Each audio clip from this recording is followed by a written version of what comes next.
Okay, everybody, that's right. We're back. It's been a while. How you doing? Nice to see everybody. I've gotten 0 YouTube subscribers in the last 30 days. 0. Because I haven't been doing live. And not that it matters. I mean, I wasn't getting a huge amount anyway, but they just want you to keep pumping in the fucking content, and they want certain kinds of content, and so I don't know. It does take a lot of time to do this. It's just hard to see what the fucking point is at this point. And so I've just been trying to spend that time working on, I don't know, something more significant or longer lasting. The thing about these live streams is people watch them when they're on, which is not that long. I'm on 4 hours a week usually or something like that. And then they just sort of die. Nobody, I mean, people do go back and watch them after they're live, but not that many. Most of the views that I get on any live stream are when it is happening. And so that's frustrating constantly. It just feels like they want you to just dump all of your fucking time into streaming in order to gain an audience. And I work really hard at this, and it just doesn't really seem like I get any fucking traction or anything.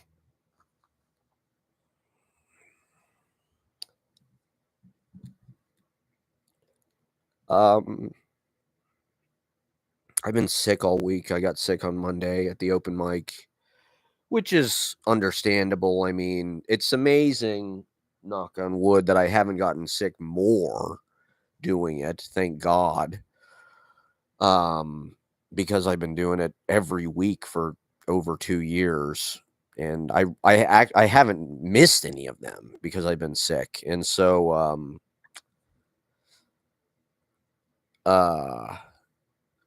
I think I got this norovirus or whatever. This norovirus, which is just hitting, I don't know, the city or a lot of people are sick right now. But this norovirus supposedly is incredibly contagious, and it can't be killed by hand sanitizers or alcohol-based like sanitizer shit, which is what I typically use at the open mic. At the open mic, I don't really shake hands with people. I typically fist bump. And every time I touch anything since the pandemic, I wash my hands or sanitize, just because, psychologically that was kind of drilled into us over the quarantine and shit like that. But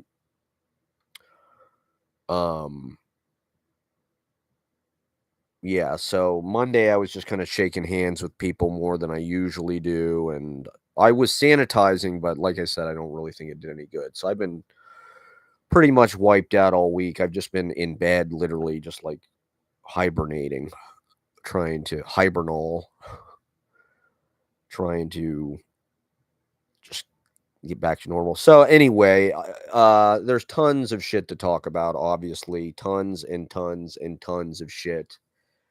That's why I wanted to get on, because there's just so much.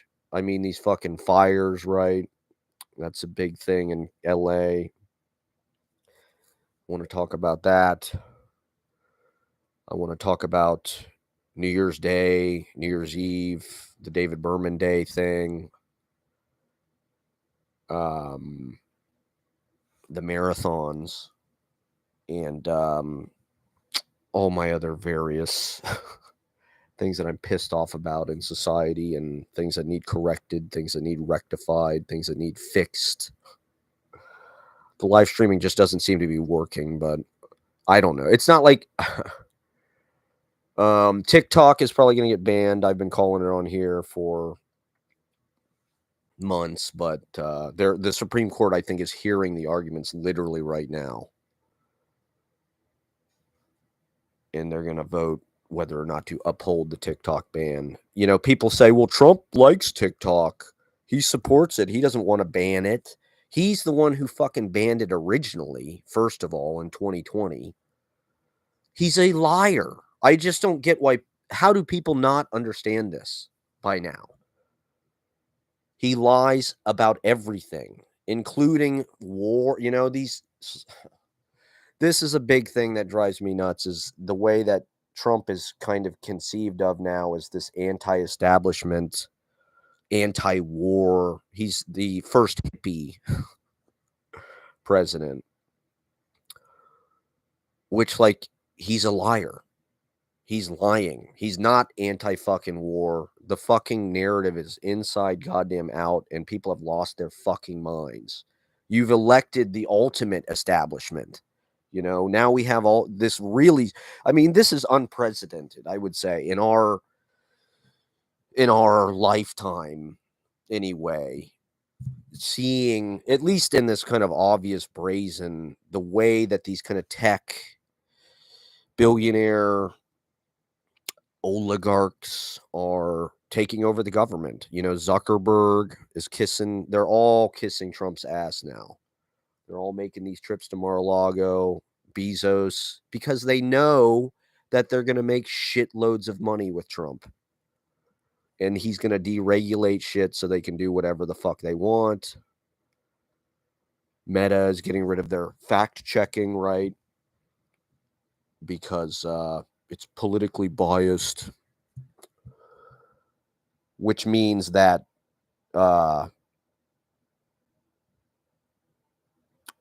you know, Republicans don't like it when you correct them for lying. That's censorship. We need to let these people, you know, spread their fucking misinformation and garbage. And so, I don't know, 2025 feels like it just came in like a fucking truck, no pun intended, or a fucking fire NATO. It's not looking good so far. It's looking like probably the worst year since 2016. I thought last year was going to be 2016. I thought 2024 was like, you know, a rhyme with 2016. It was an election year. Trump just seemed to be kind of riding in on the wings of fate or whatever. Now it's looking like this year. I mean, the energy, the vibe, right? I mean, anybody can tell that this year is going to be a real bitch. I mean, look at what's happened already. You know, these fucking terrorist attacks in New Orleans. That was like New Year's Day. Now these fucking fires. On the bright side, Spencer and Heidi are back. Half the videos I've been seeing on fucking TikTok are Spencer Pratt. Well, their fucking house burned down. You know, and there's a lot of kind of anti-LA, anti-Hollywood sentiment. I mean, people in this country really fucking hate Hollywood. And I think the election, the Republicans use that, definitely. They use the idea that Hollywood is this kind of liberal, finger-pointing, kind of like sanctimonious, condescending, elite, detached part of America. They look down on the rest of America. They lecture. Their politics are fake. They're all kind of controlled or bought and sold. They're towing, kind of like, they're doing what they're supposed to do. I heard somebody say, you know, these actors and shit, they're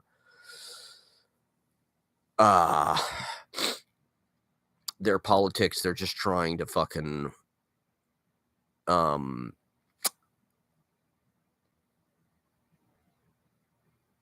do what they're told, basically. You know, they're all part of Diddy parties, and they're being blackmailed, and they've been to Epstein's Island, and it's all corrupt. Hollywood is all fucking satanic, child, you know, PDF file. And so I think a lot, I don't know if these are bots or what, but a lot of the people in the comment section of these videos of California, they're like, what about North Carolina? What about Asheville? And it's like, we get that. I mean, people have sympathy for that, like it's terrible what happened there. Nobody is saying that those people don't deserve fucking, and though, to be fair, that situation got a lot of attention too, at least in my purview. I watched a lot of content about that hurricane as it was happening, but there is this perception in this country that Hollywood elites, California, Democrat run cities, blue cities, they get, I don't know, special treatment or something, or that's like the ultimate example of like government corruption is like, look what the Democrats did. This is totally Newsom's fault. And the lady who's the mayor, I forget her name, of LA, and California, there's so much goddamn red tape. There's so many regulations. I mean, that was one of the main videos I saw, is this fucking Adam Carolla video about all these people are going to be knee deep in pulling permits for the next 3 years. It's like, I get it. Maybe there is too much fucking regulation in certain ways, or I guess it's not like there's too much. It's just like, it doesn't really do what it's supposed to do, or, the intentions are good, I guess, in California. It seems like the people have good intentions. They want to save the environment. They want to preserve native species or endangered species or whatever.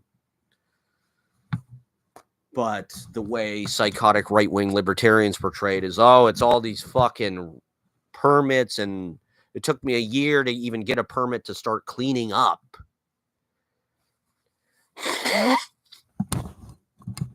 I saw some lady say that. It took a year for her to get a permit to even start cleaning up her house that got burnt down or something. I don't give a fuck if anybody watches this. Fuck it. The world is going to hell in a fucking handbasket. We're all yapping our dicks off trying to save it. No one is listening. The craziest fucking people are getting more and more power and control. And it's about to get a whole lot worse. But Spencer and Heidi are back. At least until they ban TikTok today. So I'll be fucking mainlining TikTok, I guess, until January 19th. RIP. I mean, it was just too good for this world, TikTok. The reason why they will ban TikTok is not because of data or whatever it is. They don't want the Chinese to have our data. It's not about that at all. It's about controlling the fucking narrative. And they have lost control because of TikTok, because it's actually a functionally servicing algorithm. It's not like these poisonous tech companies in this fucking country and all of this social media. And I've complained about it ad fucking nauseum on here, is just how jacked these algorithms are that control what we see. It's not based on anything that is like designed to satisfy us as consumers. It is designed to trigger us emotionally because they think that drives engagement or something. And maybe it does. They want to dominate our lives with, I don't know. I mean, TikTok is definitely the app that vaporizes more of my time than anything else. That's why I don't really get that, these other apps, Instagram, Meta, X, they do everything they fucking can to drive you off. It's like you get on Instagram or Facebook, Jesus Christ. I just can't take anybody seriously who uses Facebook. I think it's a dangerous place to, and it's just pathetic to me how most kind of like, I don't know, middle of the road Americans just like conduct all of their fucking life on Facebook like it's okay. It's like you need to start, and this is the thing that drives me fucking insane, is like people need to start living according to the goddamn principles. Get off Facebook. Stop fucking posting. Stop DMing on goddamn Facebook. Stop using Instagram so goddamn much. Get off fucking Twitter, for Christ's sake. You should not be contributing to anything that is empowering these people. I use Instagram because I have to, because for my fucking business, but I really don't engage on Facebook at all because it's always been fucking evil. Our entire economy is based on these apps that are designed to like stalk people. That's like all the internet is. It's just like stalking. Facebook was literally designed to like stalk women. It's like, that's not good. That's the heart of what it is. That's the seed of what it is. It's like, we want to look at women without them being able to, it's like, it's just the most stalker fucking thing you could have. It's like, you go in, you look at pictures of, it's so, I mean, this is one reason why I use YouTube, even though it's full of right-wing bullshit. It's a fucking Peter Thiel swamp, just like all of it. It's a hostile takeover. These tech billionaires, they see their opportunity and they're taking it. They want to take over the fucking world and control everything. And this is their big push. I mean, Elon Musk is on fucking ketamine. So the dude is so fucking dissociated. He's literally just like lost touch with reality. And that's why we're seeing like this huge surge in activity on that fucking asshat's part. He's starting to meddle in Germany election, Great Britain election. Obviously here, he already bought this fucking election. And he made a shitload of money from it. He paid $130 million and he made $200 billion. And,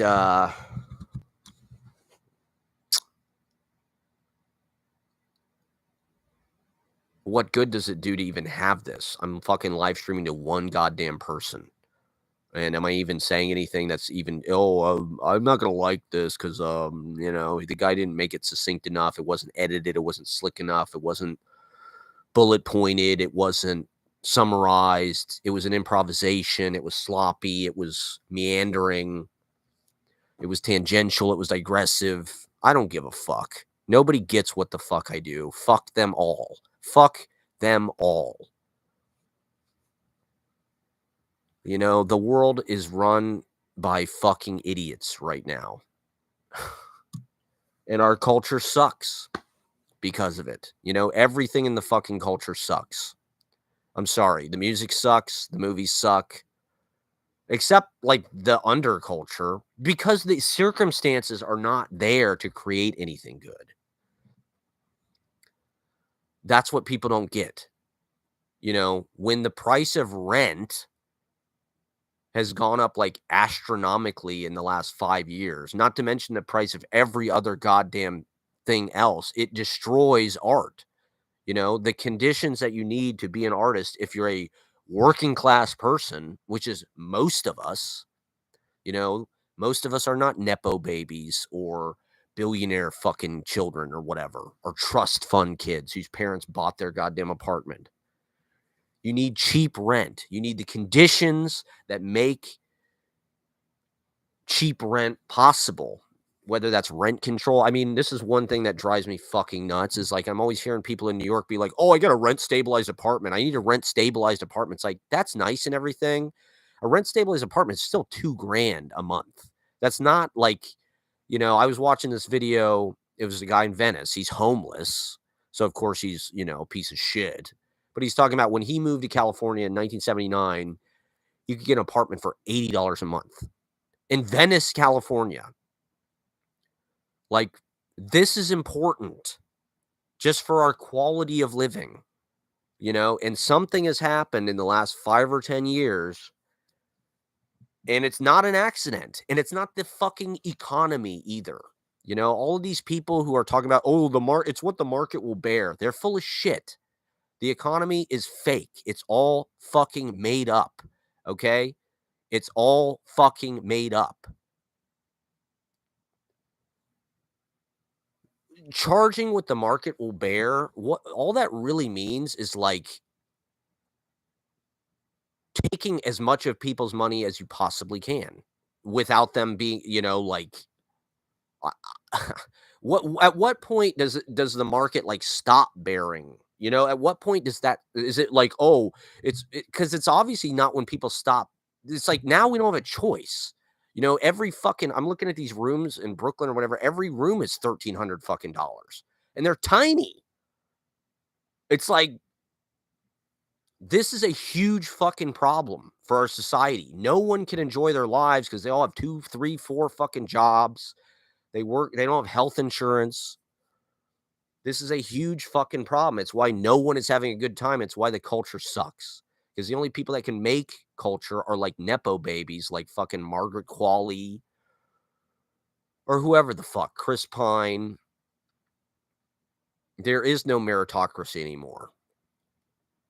It's all just ramrodded through based on fucking the people that already have the money. I do want to talk about A Complete Unknown, the Bob Dylan movie, which I thought was pretty much not great. It's getting a lot of good reviews. That's why I have to come on here and hate on it. Somebody's got to be a hater, okay?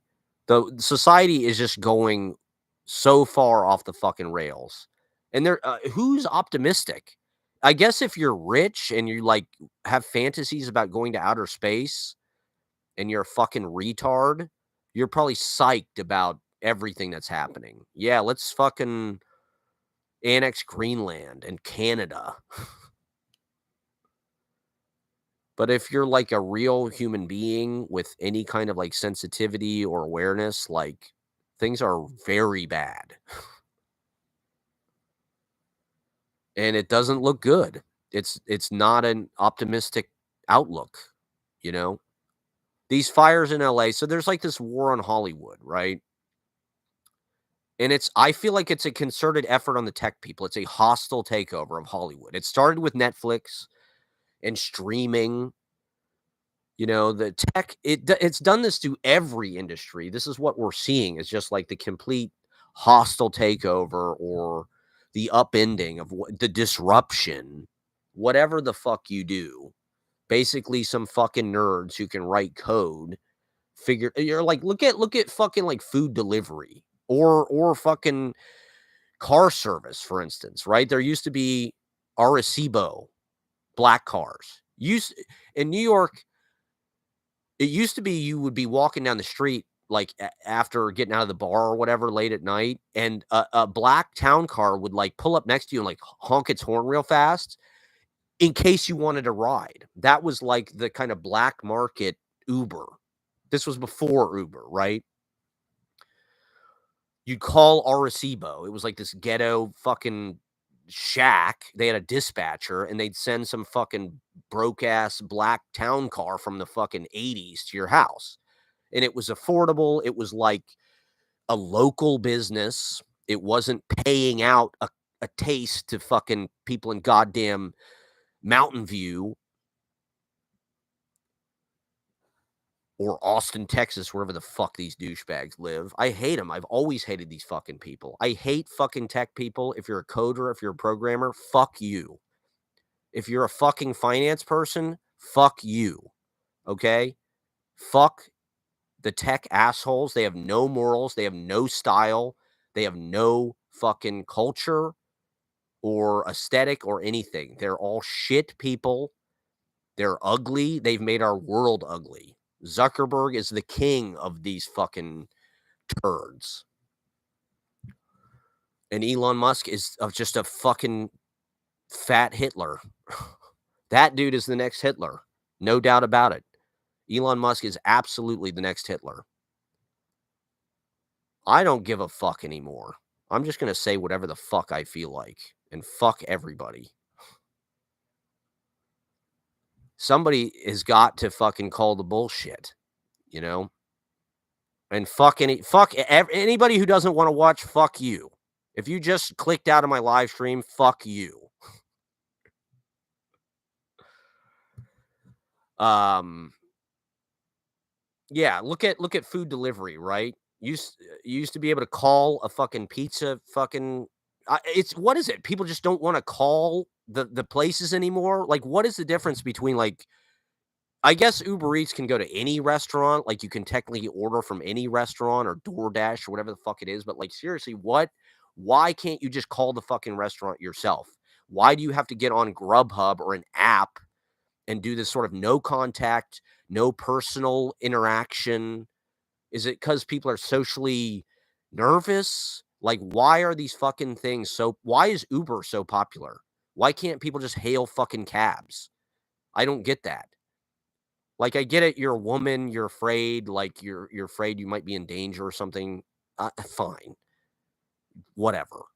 But, like, for people that are paying for Ubers, like, who aren't afraid of, like, being assaulted or whatever, like, why not just get a fucking cab and support, like, an actual business that's in your goddamn community and not some fucking libertarian Nazi from South Africa? You know, all of these dickheads, Elon Musk, Peter Thiel, they grew up and they were formed by apartheid South Africa. These are not good people. These are the worst people on earth. And they're in control. They're in control of everything and they want power.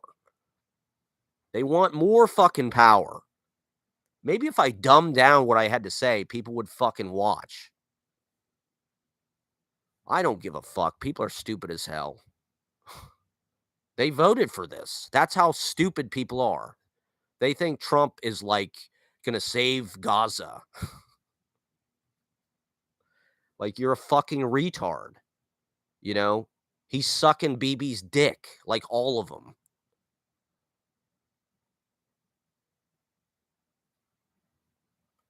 Trump's going to stop the TikTok ban.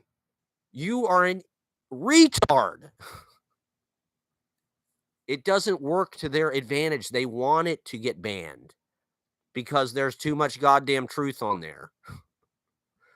There's too much firsthand reportage, and they cannot have that. They can't have people organizing. They can't have more Luigi Mangionis. You know, fuck all the people who are like, well, Luigi really shouldn't have killed that guy. It's like, what are we supposed to do? You know, voting doesn't work. The government is not helping us. You know, like, the insurance companies are exploiting everybody. The health care industry in this fucking country is medieval. The for-profit, and it's like, what are we supposed to do? Luigi's a goddamn hero. There should be more fucking people like that doing what he did. Let's round them all up now. Let's get Peter Thiel and Elon. Let's get all of them now. And let's fix this fucking place. Because to be honest, if you look in the comment section of anything, you know, it's not left versus right. It's up versus down. Which is true. We are the 99%, but nobody gives a fuck about that anymore.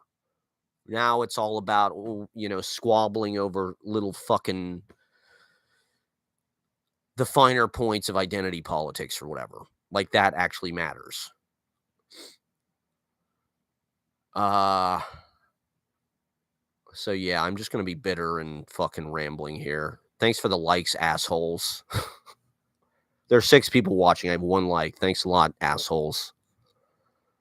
Fuck the audience. That's my philosophy. Fuck the audience. I hate my audience. I completely have contempt for the audience. They're not good enough. Their standards are whack. Why is Ariana Grande famous? I'm sick of seeing Ariana Grande's ugly plastic surgery fucking ass. Her bleached plastic surgery ass on my fucking For You page. Fuck off, Ariana Grande. Thanks for the likes, assholes. Thanks for the fucking engagement. I gotta beg fucking people to like any of the shit that I do. It's pathetic. Just keep, I don't know, keep fighting. There's goodness under all of it. That's like the most frustrating part. Is like, we all do want the same things, basically. It's just There is a lot of money and power and effort put into brainwashing people into working against their own interests. And, there's plenty for everybody in this goddamn country, but we'll never see any of it because I don't know, people just want to be slaves or something. They want to be subservient. I don't know. I just want to be free.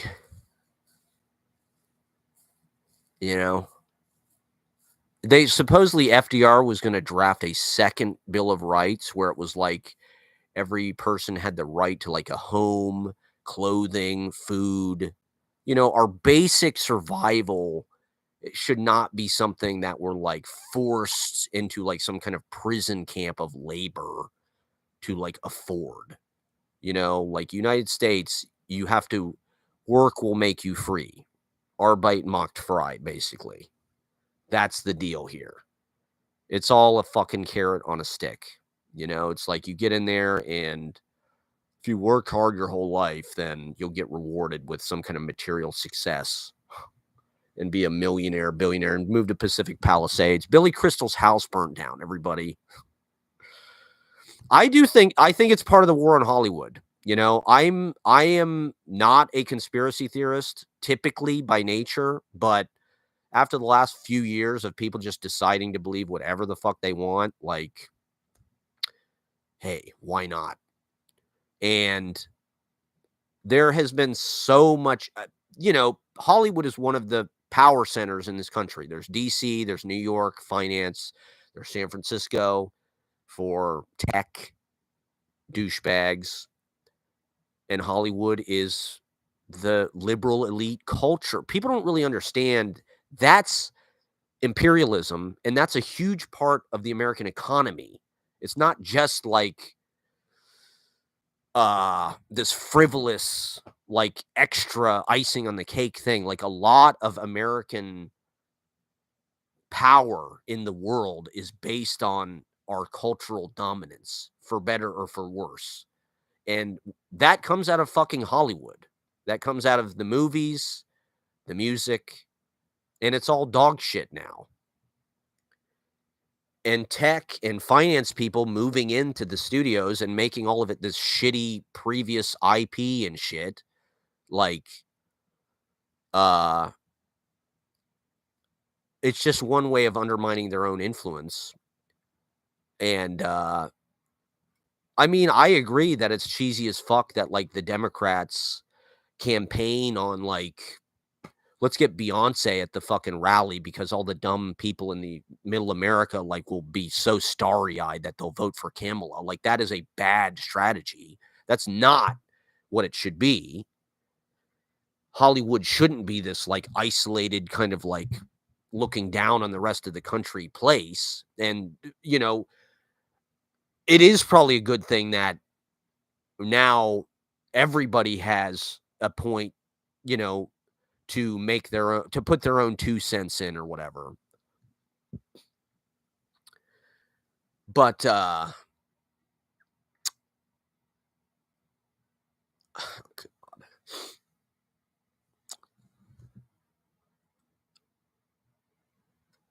apparently there's $150 billion of damage from this fire.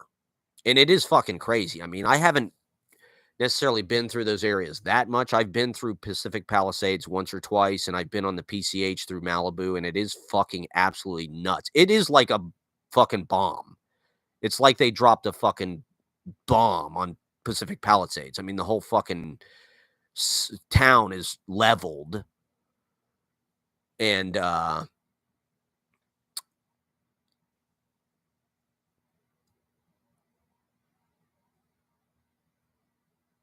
Mel Gibson's house got burnt down. Wally was on Joe Rogan podcast, so maybe there is a God. Maybe there is a Passion of the Christ after all. Thank God Mel Gibson's house, of all the people whose houses could get burned down. I mean, fuck Mel Gibson. Apparently Ed Harris's house burned down. That sucks ass. I'm a huge Ed Harris fan. Eugene Levy's house got burnt down. I heard about, I think they're called cob houses. They said you can make these cob houses out of clay, sand, and water, and they're fireproof because they're fucking clay. Apparently, they're cheap to make. They cost like, 20 grand or something. And I don't know why they don't build those. They make everything out of fucking wood from Home Depot now. But the building, everybody knows this. The building materials in the last 10 years have fucking plummeted in quality because everything's too expensive. You can't build with good materials because it's too expensive. So we have to make everything ugly and shitty now because it's too expensive. It's like, it's not too expensive. It's like billionaires hoarding water or something. It's like apparently there's these two people, the Resnicks in California, that own like most of the fucking water because they bought, I don't know what the fucking story is. They bought some kind of fucking reservoir or some shit. And, it's like it's there. The wealth is here. America is the wealthiest country that's ever fucking existed. It's just there's people with a mental illness that makes them want to hoard money because it's some kind of status thing or tiny penis thing or clout thing, or it's just an addiction, wealth addiction. I don't know what the fuck it is, but there's no sense, even in the Gilded Age, there was like philanthropists. Now, I'm not advocating that that's the answer, but like the culture is much different now where it's like nobody gives back. None of the money is reinvested. People have got this idea that like they're private individuals and like they're not a part of society. They don't need to pay taxes. They don't need to contribute. They did everything themselves. They earned it all themselves. They earned all their fucking money. They don't owe anybody anything. They don't want to share.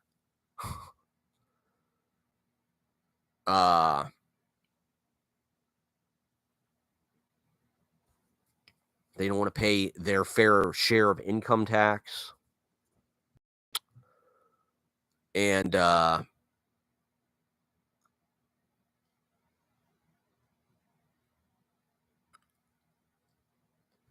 just unbelievable. Everybody's living paycheck to paycheck. Nobody can afford fucking groceries or eggs anymore, or, gas prices, of course, obviously are a perennial thing to bitch about.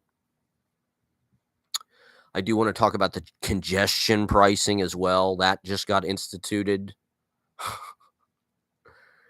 which, like, it's a complicated thing. And I get why they're doing it. They want to reduce traffic in Manhattan like it fucking matters. I mean, I've lived in New York since 2010. I spend a lot of my time in lower Manhattan, and the traffic does not seem that bad to me.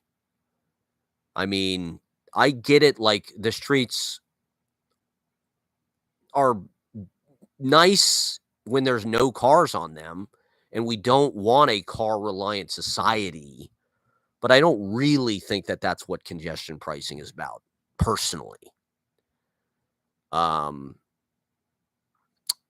You don't go into lower Manhattan and there's just like gridlock everywhere. It's not like that.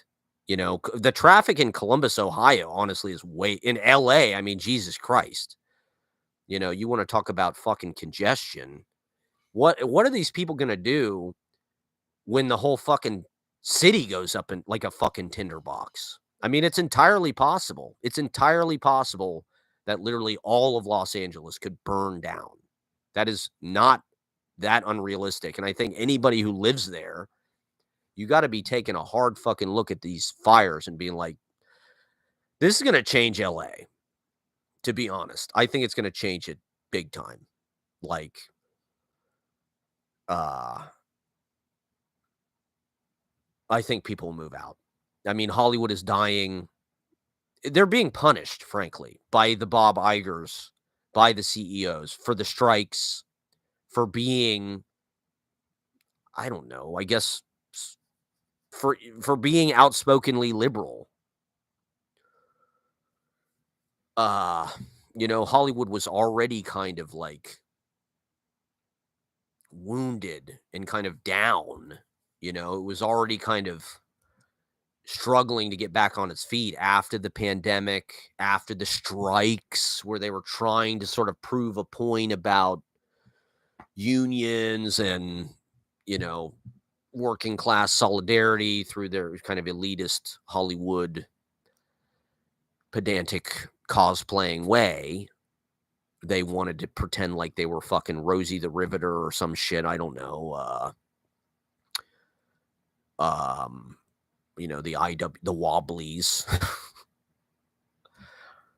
But, the CEOs, the Bob Igers, the Jack Welch types, they don't give a fuck. They want to make shitloads of money. They don't give a fuck about their employees. They don't give a fuck about paying a living wage or taking care of these people. They want to use AI to do every goddamn thing now. They want to replace the creatives with and so Hollywood was already kind of down on one knee, and now this, it's fucking crazy. And those are like very elite parts of town. Pacific Palisades, I'm pretty sure, is where like a lot of Curb was shot. Larry David's ex-wife lives there. Malibu, Jesus Christ, it's one of the most desired places to live in this country, if not the world. That ocean front along PCH and all of those cool, funky old moon shadows or whatever the fuck that place was, the Real Inn. All that shit is gone now. And I don't think people started the fire to burn the evidence. This is what all the fucking dumbasses on like conspiracy minded are like, oh, it was they're trying to burn Diddy's tunnels. There was too much evidence of the Diddy party, so they had to burn down $150 billion worth of fucking real estate. They had to burn down Billy Crystal's house to hide all the evidence of all the pedo shit that goes on there. John Goodman, we had to get John Goodman's ass.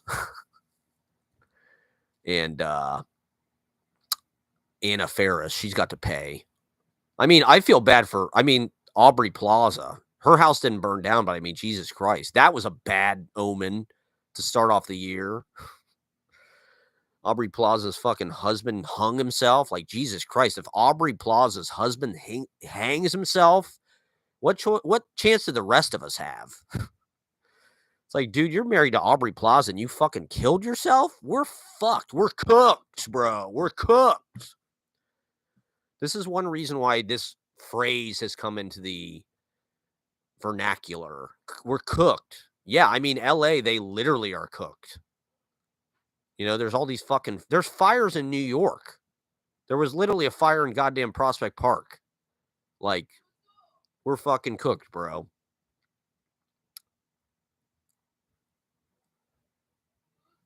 And smoke them if you got them, I guess. Ride the melt.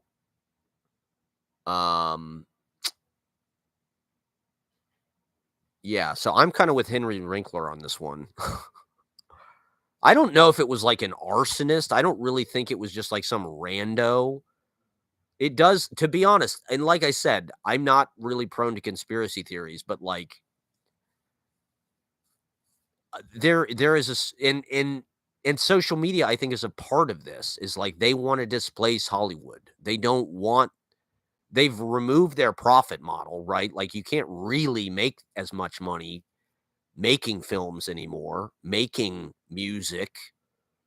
It's, it's almost impossible even for big name artists, like, certainly not like they did back in the 70s or whatever, 60s, when there was physical media that they could sell to people and there was a limitation on supply. Now we literally have an infinite supply because that's what the internet does, for media, for content. There is more or less an infinite supply.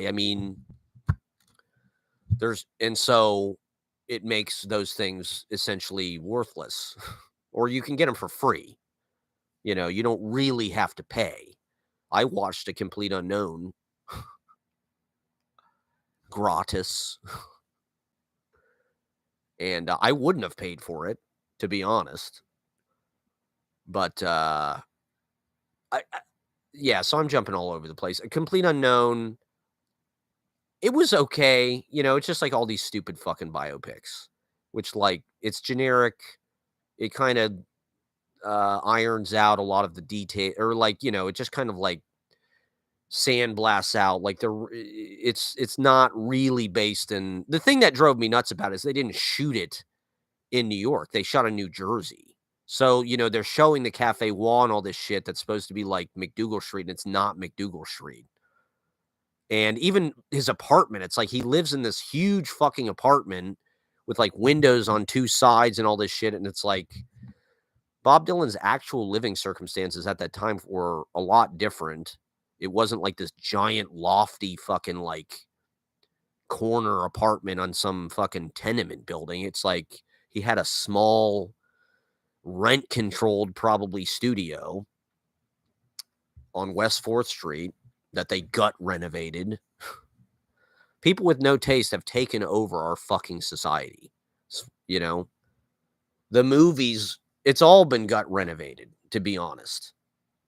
Look at the ugly fucking flooring they use on everything. Everything now is like this gray.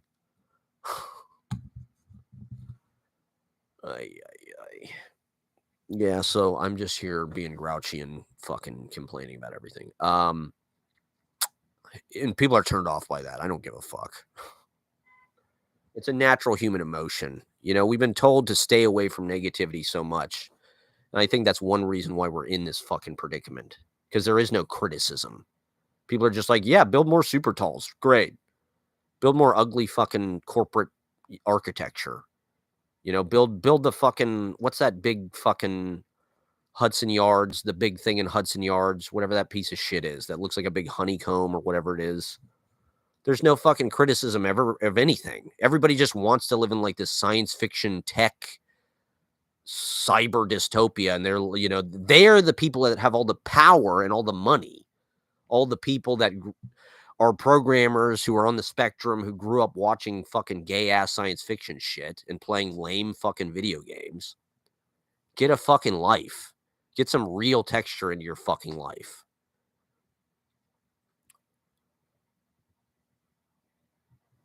Get some warmth. Get some There's no warmth. There's no coziness in our fucking society. It's all minimalism. Everything is stripped down because the people on the top just want to make more and more and more and more fucking money. It's all an upward wealth transference. That's why the movies are bad. That's why the houses are ugly, because nothing is made to be functional anymore. It's just made to rip you off and expire. So you have to buy more. You just got to keep uploading. Just keep posting. Keep getting on fucking social media. Keep engaging. All right. I should talk about New Year's Eve because that was really an indication of the year to come. I mean, it was a fucking weird omen. So we went to Waverly Inn, my favorite restaurant, the Max and Irma's of the jet set, of the Hollywood elite in New York. Waverly Inn, the Graydon Carter, is that the guy's name? Yeah, I think so. So we went on New Year's Eve, and they put us in this, they have like this atrium in the back, and somebody unliked my fucking video. Thanks a lot. I don't give a fuck. It's not about likability. Fuck likability. I don't need anybody to like what I do. Okay? That's for the weak. I do what I believe in. Okay, somebody else unliked it. It's probably Ashley. So we went to Waverly Inn, and sometime, I mean, it was like downpouring. It was literally fucking downpouring. And we're sitting in this fucking glass atrium, right? And we're cramped, and there's all these fucking people in there because it's New Year's Eve, and it is a hard rain. And there's literally like fucking it's leaking, like into the goddamn restaurant. And there's just thunder and lightning. And it's a glass ceiling, right? Because we're in an atrium. So we're sitting in this fucking atrium, and it sounds like God is pissed. I mean, it literally didn't rain at all that day, except like right around midnight, right? So it was like this weird omen of like bad news coming in right. And it's like God is punishing us for reelecting this fucking tampon. Like, you reap what you sow, I guess. But it was a lovely night. Don't get me wrong. I had a great time. But it was also like kind of ominous where you're just sitting there and it's like, wow, it's fucking storming and lightning and the thunder is loud as fuck. And it sort of came out of nowhere like some kind of poetic weather or some shit. But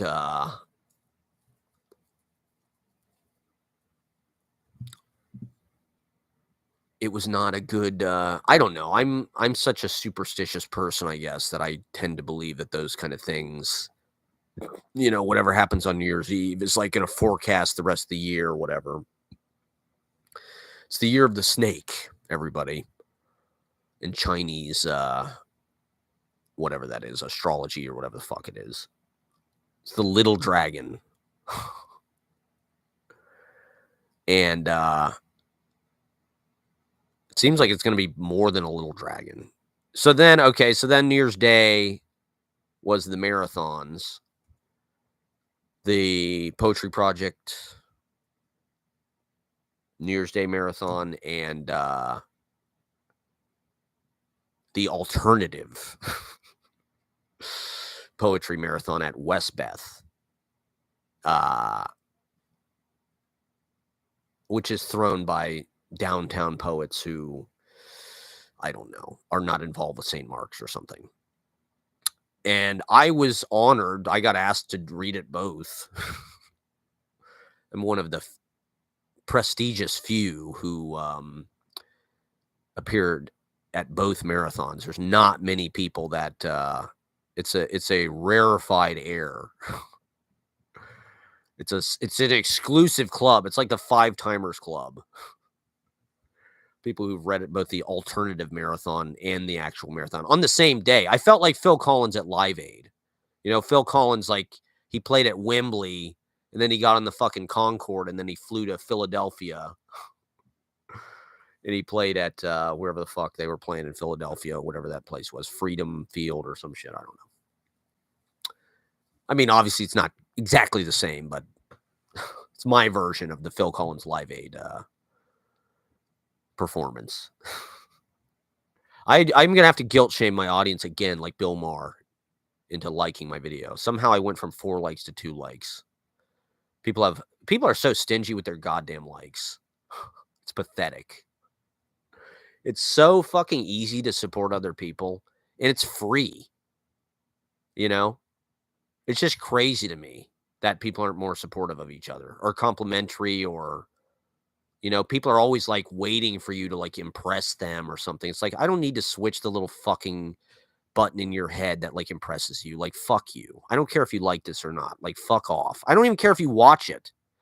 This is just cathartic for me, I guess. Just like playing a fucking saxophone or something.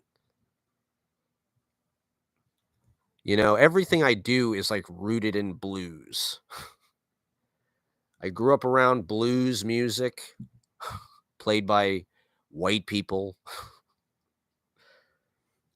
Not entirely white people, but that's my motif. Is that, there used to be, I feel like the 20th century in this country, they tried to sort of make a place and make a good life for like the little guy and poor people. And obviously, there were fucking gender and racial fucking restrictions on that.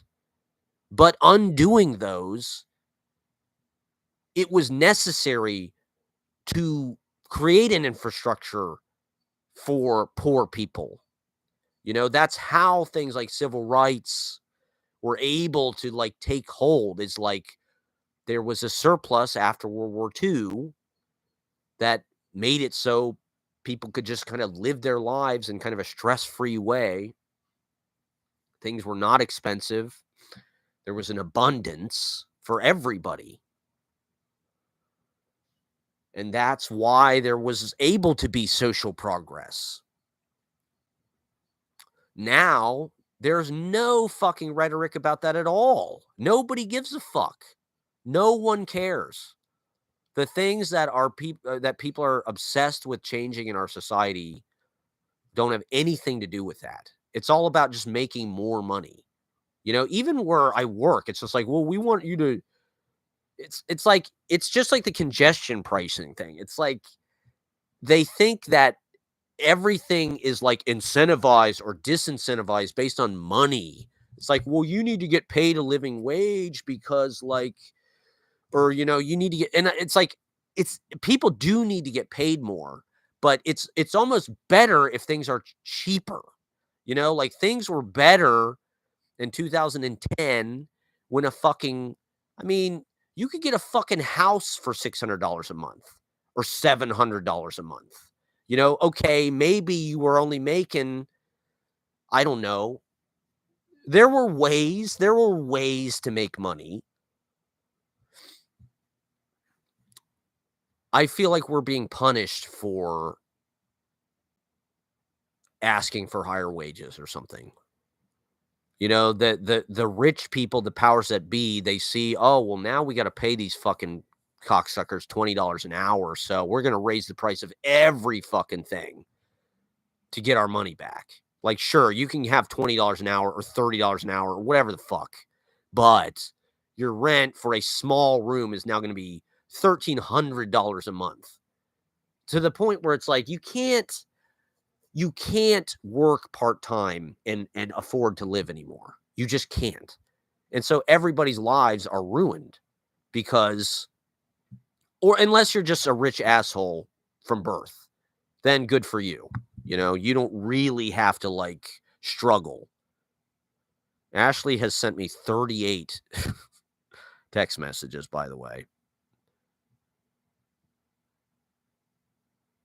What the fuck are you talking about? Rain. All right, let's look at Ashley's 38. Okay.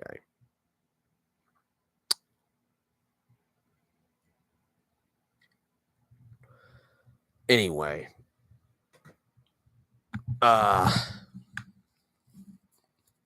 Please don't disrupt me while I'm live streaming, okay? I'm trying to fix society's ills here. In my half-assed, half-baked, inarticulate. Apparently, I'm not articulate enough. I just don't seem to be making salient points that anybody gives a fuck about. I never seem to really break through to, like, the thing that I'm really trying to get at that's going to, like, make everybody go, oh, yeah, this guy. And I resent that people need that. I'm trying to provide more of like a ambient, I don't know, climate for people to groom their own decisions and consciousness and thoughts and ideas. That's the whole fucking point, is like getting people active in their own agency, getting them thinking for themselves. It's not me like spoon feeding you fucking, I don't know. I'm losing viewers. I don't give a fuck. Fuck them. I never had any goddamn viewers. It's like, thank you guys for watching, whoever's watching, Adam S. and Bruce Halliday, if you're out there. But at the same time, it's like, how long am I going to keep doing this to, like, to people, you know. It doesn't seem to be having any effect whatsoever on the greater state of how everything's going to shit.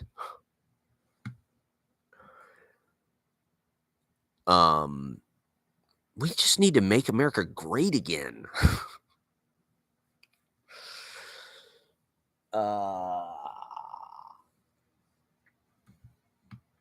What the hell? Okay, so anyway, yeah, the New Year's Marathon. Well, it was tricky because I thought they were going to schedule me earlier in the day at the alternative marathon, and then I had to work at the regular marathon to film it at 5. So I thought I'd do the alternative marathon, then I'd go to work, and then bada bing. But they scheduled me at 9:00. So I worked at the poetry project from till 9. Then I had to book it across town to West Beth. So poetry project is on the east side; it's on 2nd Avenue. West Beth is on the Hudson River on the west side. And it's been cold as fuck. I mean, this is the other thing is like, it's really just been brutally cold. This is the coldest New York has been in over 10 years. You know, the winters have been remarkably mild the last few years. It really hasn't gotten below 40 that much. And in the last month, it's barely been above 30. You know, it's like, and it's windy as hell. So it really is just like brutal out there. And so, you know, getting across town and trying to make it in time and blah blah blah. So we took the train. I go over to the alternative marathon at West Beth. It was cool. It was great. I was honored to be invited. I was surprised. I really appreciate them inviting me, and it went pretty well. I mean, I wasn't even high or anything. I don't know. I read my poem "Shit Fire," which at the time I didn't really realize how apropos that would be, but here we are. Shit fire. Here we are right in the middle of the shit fire. The fire NATO apparently is what's happening in LA with there's extremely high winds like all over the place. New York, it's like incredibly windy. LA, like that's why these fires are so bad, is because the winds are like, you know, I heard they were up to 100 miles per hour at certain points. And so who knows? That's probably climate change or who knows. I mean, the Santa Ana winds are always a thing there. The fires are not necessarily anything new, but so anyway, I read my piece Shit Fire and I did pretty well actually. And then we ran into our buddy Billy Lamont at the alternative marathon, which is a treat. So we were catching up with him. He had driven to West Beth because he lives on Long Island. And so we did our readings, and then he offered to drive us to Poetry Project because I was scheduled to read at like 11. I was up second in the employee hour. Which is, I mean, to be honest, it's not really reading in the marathon. If you're an employee, it's not really like they're inviting you because like they want to hear your fucking art. It's like they're just doing it because like, I don't know. It's just part of the deal, I guess. It's nice. I mean, like I said, I'm honored that they asked me, you know, and I love doing it.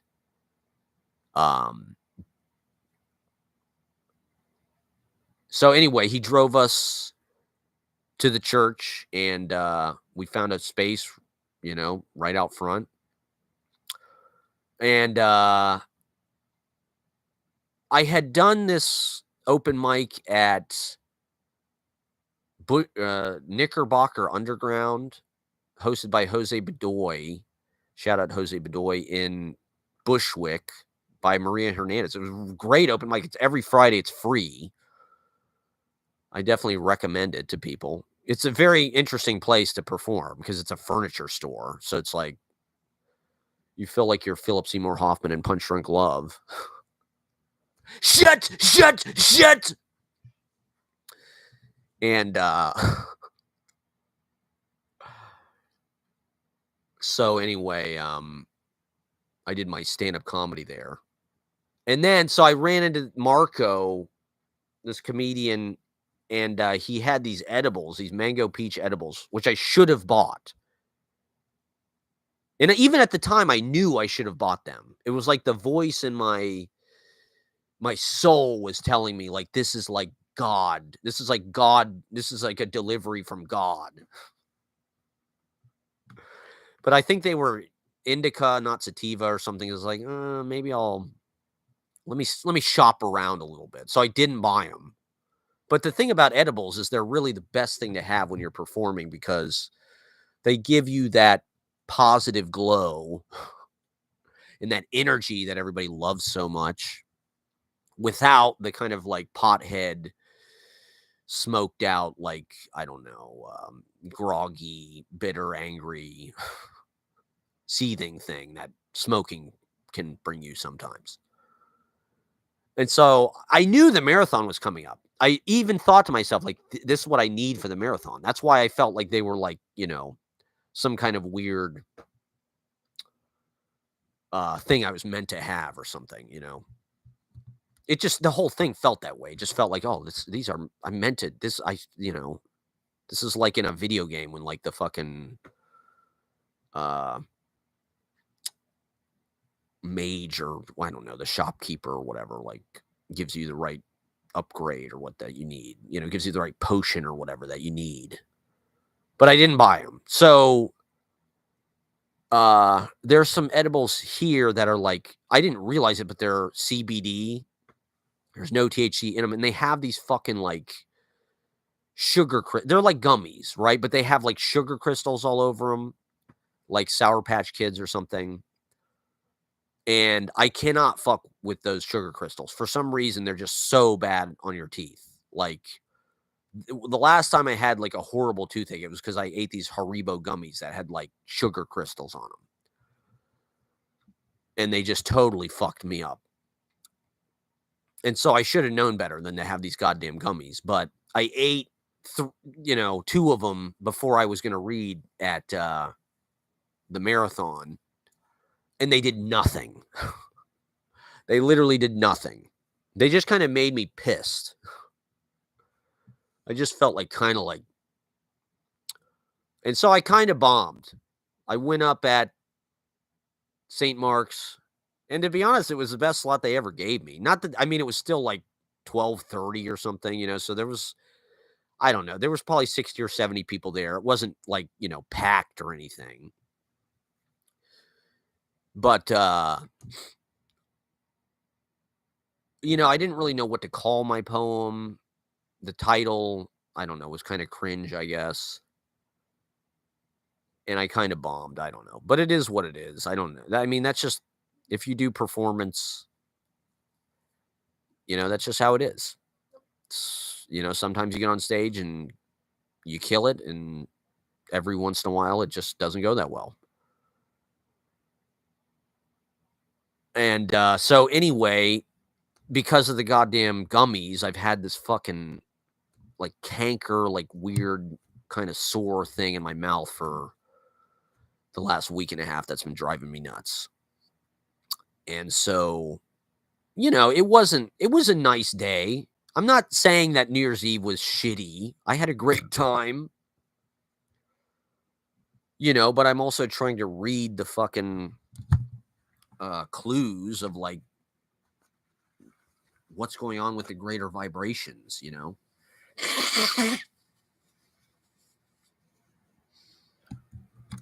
And these things, it's pattern recognition. These things do kind of move in patterns or intervals, or, a vibration it's a pattern. It's a repeating. And so you're just looking for clues about what the fuck is next. What is this year going to be? How can I navigate it? How can I point my sail so that the wind is going to propel me where I want to go. The wind is going to blow where it's going to blow, but you can use it maybe to go where you want to go. If you do it right, I guess. I don't know. I don't know how sailing works. I'm poor. I've never been sailing. It just feels like so much shit has been stripped from our lives as far as like, I was reading this thing about George Harrison was talking about in the 50s. Him and Paul McCartney went hitchhiking to like Wales and shit, like 1957, and all the kind of adventures, they slept in a fucking football stadium and people took them in and fed them and they stayed in bed and breakfasts and, they just hitchhiked. It's like, that really wasn't available to us, people my age. You couldn't just fucking go stick your thumb out and like,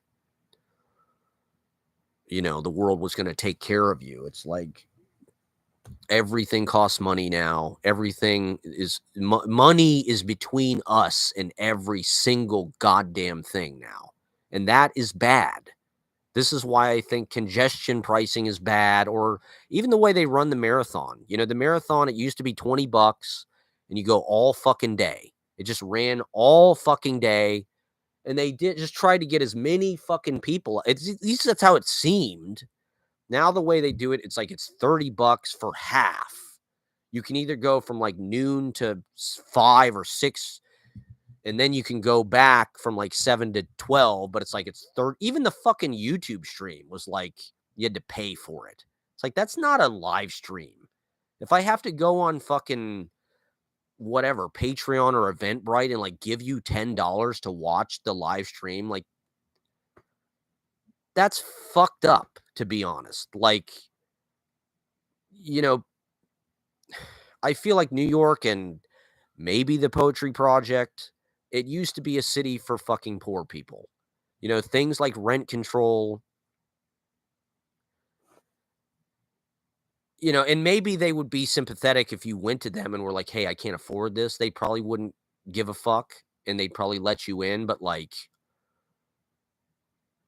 once again, they're just putting the fact that they're putting that money between you and the thing, and they're giving you less of it too. Everything feels like that now, where it's just like, yeah, you want to go into downtown Manhattan, you have to pay a toll, you have to pay a tax, because that's just life. Everything is incentivized or disincentivized on money. It's like, if you want to use something, that's privatization. That's neoliberalism. It's like, I would rather not make any fucking money at all and just have all of my basic necessities taken care of and just let me live my life than like, I don't even get it, because like, even the people that are making money in our society can't afford anything. Like, even if you make $100,000 or $150,000 now, it's like, you're still getting fucking reamed and you still can barely stay above water. It's like, this is a serious fucking problem, and it's making all of us unhappy. It's cramping all of our style. And I don't really buy that it's because there's a housing shortage, to be honest. I don't really believe that. I think there's predatory capitalism encouraged everywhere in our fucking society. There's been a subtle but worldwide brainwashing campaign to just like instill the idea that like private enterprise, Ayn Rand kind of like self-interest is like the governing principle of every fucking thing. Everything is so predatory now. It's like, get what the market will bear, which just means charge as much as you fucking can without killing the person. It's like, what does that mean? The market will bear. It's like, uh, we don't have a choice. You know, like when it comes to housing, it's like people literally do not have a fucking choice. Like the market will bear anything because we don't have a choice. We will pay whatever they charge us because the only alternative is to be homeless, which in our society is becoming rapidly criminalized. I mean, one of the things about these fires is they're being fought by prison labor. You know, these prison firefighters, they get paid like $5 or $10 a day to risk their lives to fight these insane giant wildfires, and they don't have a fucking choice either. They're in goddamn prison. And that seems to be the design. It seems to be that the billionaires, the techno feudal overlords have decided that they want to create a new slavery, basically, which, like, you have to work full time at least and sort of play ball with the status quo to even have shelter. And if you don't, you're going to be homeless, and that is criminalized now.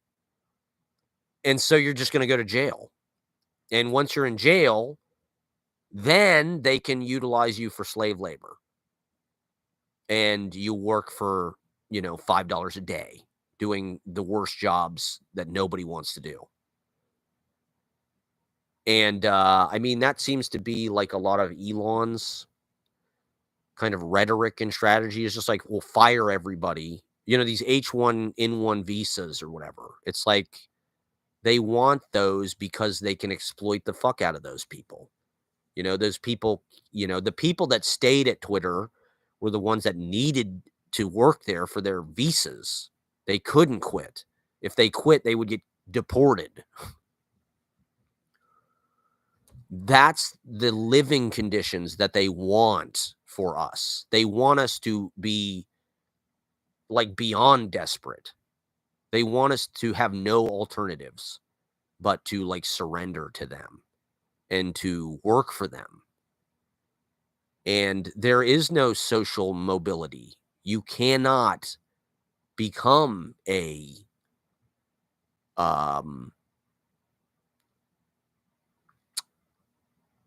person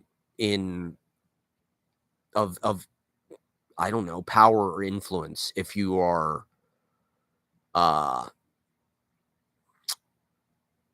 poor.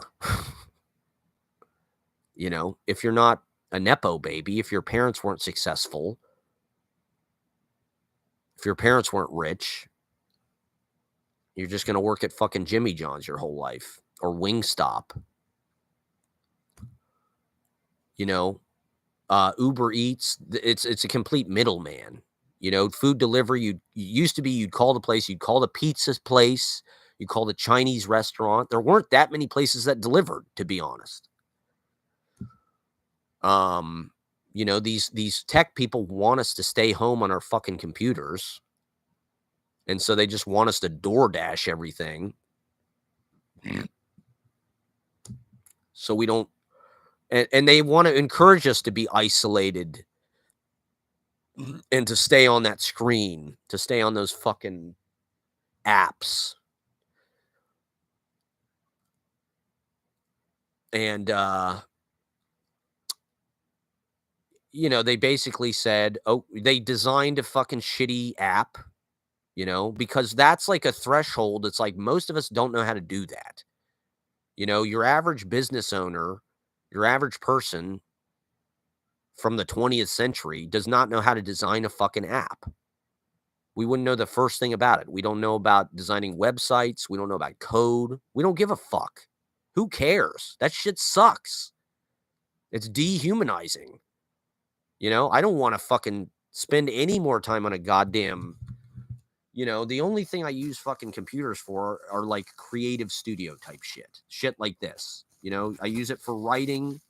I use it for editing video shit. Information. But it's like, suddenly everything became a fucking app, and suddenly things like Arecibo were out of business, and now you have surge pricing and all of these ridiculous, they can charge you anything. Uber can do whatever they want to the drivers. They have no fucking like liability to the drivers whatsoever.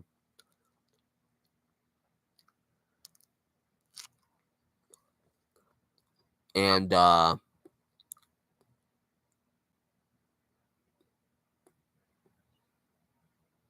they just muscled their way in. So now it's like anytime anybody orders food, they go on fucking Grubhub. There's a the delivery fees are outrageous. And what do they even go to? If the delivery fee doesn't go to the delivery person, what the fuck is it for? What are they investing that they need to charge you money? And it's to the point that it's really not even close to being worth it. Like, I don't know who can afford to like be paying all this fucking food delivery fees and shit, but I wouldn't pay it even if I did have the fucking money, to be honest, just on principle. That's how I feel about a lot of things.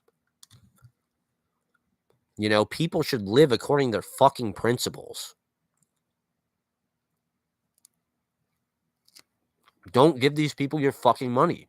Don't use Uber. Don't use DoorDash. Don't use Grubhub. Call the fucking restaurant. Hail a fucking cab. Support a fucking small business. These apps are preying on those people.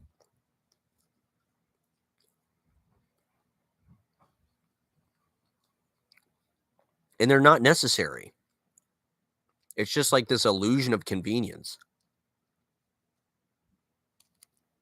But it's also getting more and more that like we don't really have a choice.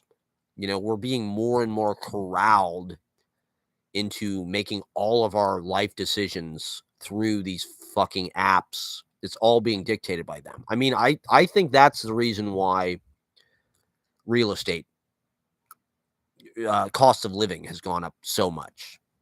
Suddenly, because it's management. There wasn't ways to organize and oversee huge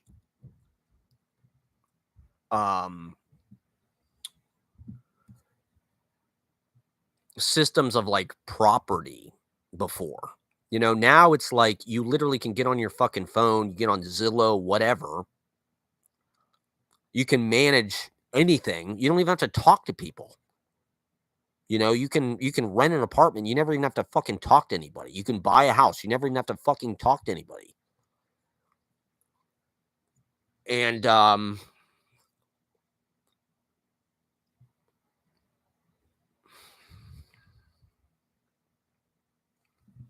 it's all just predatory. It's all exploitative as much as possible. People have got this mindset where it's like, you need to charge what the market will bear.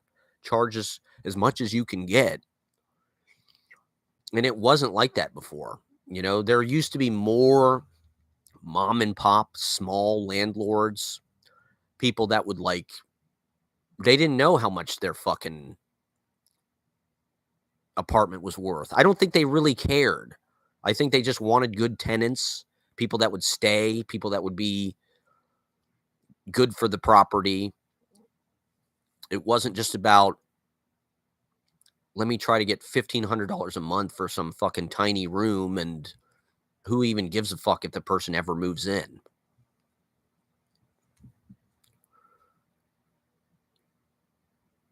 It's just like we've lost sight of like use value and functionality. Now everything is about money instead of what does it do?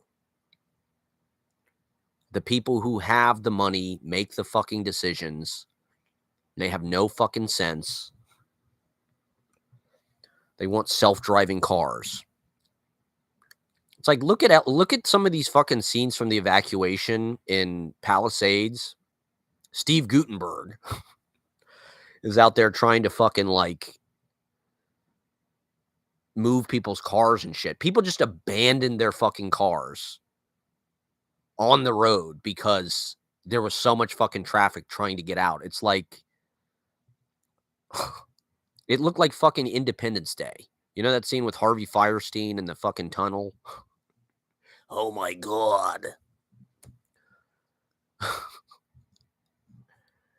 It's like cars are not the fucking answer.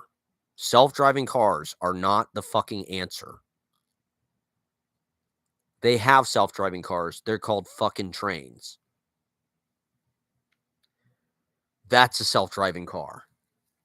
But once again, it's like people want privacy. They don't want to be bothered with other people. They want to be isolated, or I don't even know if they want to be, but like it just, that's your comfort zone. When you're alone, you're kind of in your comfort zone. When you're in your car, that's like a comfort zone. Whereas like the subway, it's like you got to interact, you got to intersect, you're dealing, and God knows what you're going to see, and obviously bad things can happen to people in the subway and do. But I think it's overly sensationalized and way worse shit happens to people in cars.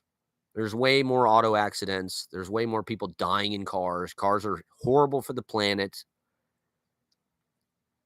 Just and just functionally, like, if you look at this, let's say this fire hadn't been put out in LA and people were still in gridlock trying to get out.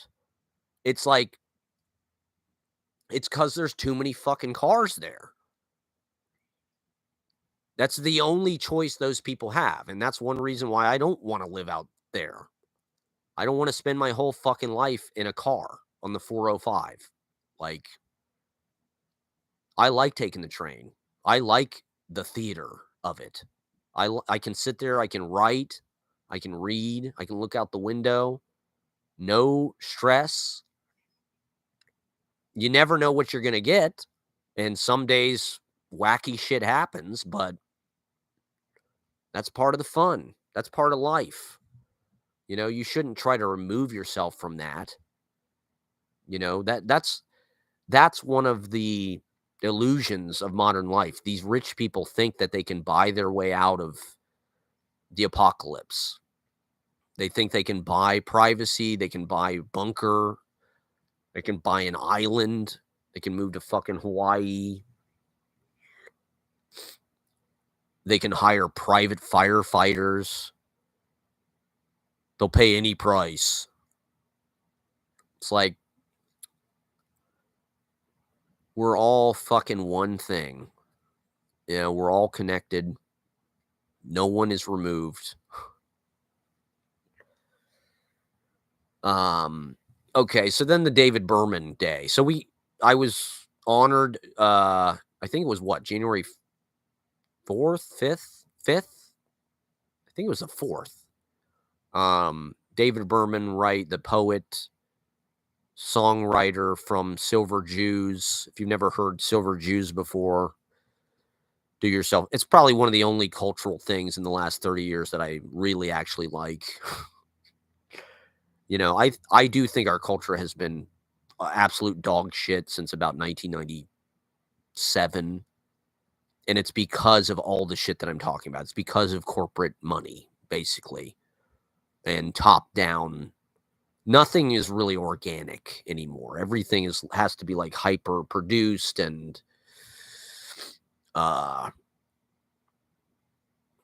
everything is like market researched and there's no like magic intuition to anything anymore. It's all just like Pro Tools, Logic, autocorrect.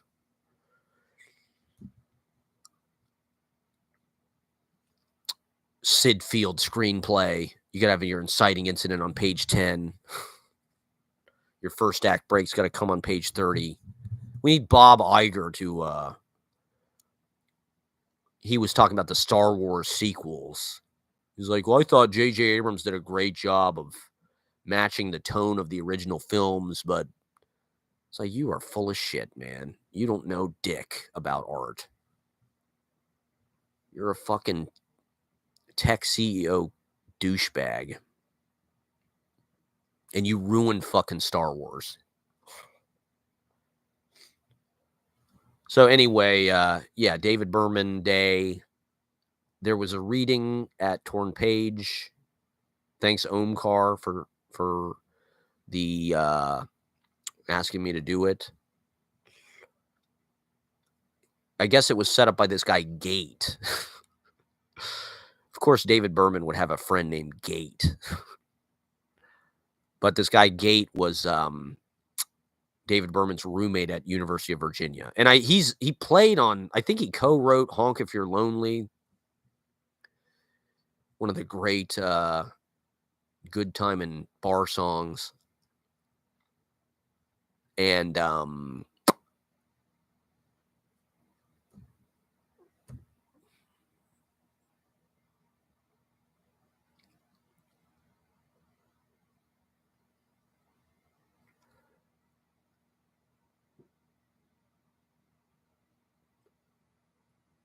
so I wanted to read Community College in the Rain, but Ashley picked it before me. I actually went to fucking community college, okay? I didn't go to fucking Bennington. I saw the best minds of my generation go to community college. That's the fucking truth. Fuck anybody who didn't go to community college, frankly. If you didn't go to community college, I don't trust you, actually. You're my class enemy. That's pretty much like the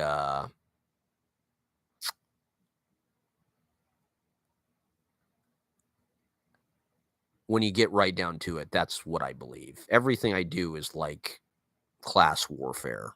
I absolutely hate rich people. I fucking hate them. I hate manipulative, sociopathic rich people who are able to be charismatic and convince people that they're trustworthy.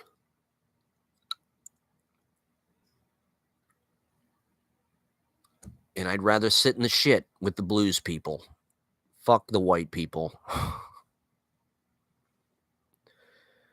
You know, fucking Easy Paradise is one of the most diverse fucking rooms in the goddamn city. Okay? All these fucking people with their fake diversity. It's bullshit. Easy Paradise is organic. These are people who are actually coming together to share and to be a community with each other. And there are no fucking presuppositions. It's not forced on anybody. Which is another kind of bourgeois bullshit. Just bourgeois assholes trying to fucking art wash their fucking evil crimes. They're the cocksuckers who enslaved these people. The powers that be. And we're the slaves too, god damn it. You know, my fucking relatives were probably indentured servants or something. You know, this whole fucking country was like just send all the fucking outcasts and the criminals. And get them to beat each other into enslavement. In any case, what the fuck was I? Okay, so yeah, community college. I read this poem, Tulsa. I don't know why. And then I read one of my older pieces, Handmade Landscape, which as I was reading, I was like, this is pretty fucking good. My older stuff was probably more influenced by David Berman. I mean, in 2012, 2013, when I first moved back to Columbus, I read Actual Air, and I listened to a lot of the Silver Jews stuff on repeat. And if you're a Holy Smokes fan, which maybe some of the people out there are, I mean, Silver Jews was definitely one of the bigger influences on Holy Smokes. David Berman's lyrics, his couplets are pretty inarguable, and they just immediately kind of snap you in. And so with Holy Smokes, that was completely. I mean, David Berman is kind of doing like a Lou Reed country post grunge thing with a little bit of like new wave. I guess David Berman, he grew up like in the 80s, so he was kind of a goth, I think. He was into The Cure and shit like that. The reverbed out kind of, you can kind of feel that in the Silver Jews a little bit. You can kind of feel that texture overlaid over like a very simple. It's like if you took rock music and made it country. As simple as country. Like David Berman's songs are very much like cowboy chord songs. They're all just like the big G, C, D chords. They're not like a minor 7 add 9 or whatever the fuck. I never even knew what that shit was. I didn't really realize that like chord and this is something I think you see a lot more if you're a jazz musician or if you play piano, is like the difference between like an A7 and I don't know. There's just a million different ways to play an A chord that all have different colors and kind of refracted light and shit. And for the most part, when I played guitar, I just thought everything was about like you just play an A, you play an E, you might play an E7 if you're gonna, or a minor, but it's like I never really learned jazz chords or any of that shit. I didn't really realize that like the harmonics of the melody and shit are like correlated to that. And there are, I don't know if I'd call them rules, but there's a lot of nuance in there. Which thank God in country music, you just don't have that bullshit. You just do 1-4-5. That's all. That's all you need. 1-4-5. Fuck everything else. Maybe a minor sixth, but anything beyond that is too fancy. You know why class warfare is important? Because of it's injustice. It's unjust the way that we're being forced to live by these fucking rich fat cats who just want more power and more control because we hate them because they're such fucking losers. People like Elon Musk, he wants people to like him so bad. It's like, we will never like you. We're going to boo you like Hulk Hogan. Apparently, I read this thing. It said, Elon Musk's biographer thinks he is going mad. Said after he appeared, because remember when Chappelle brought him on stage in San Francisco? Chappelle brought Elon Musk on stage, I think in 22, at an arena show he was doing. And everybody booed his ass. And supposedly this surprised Elon and had a huge effect on his psychology. He didn't realize, that was like the first time he really ever realized, like, whoa, shit. Maybe people don't like me.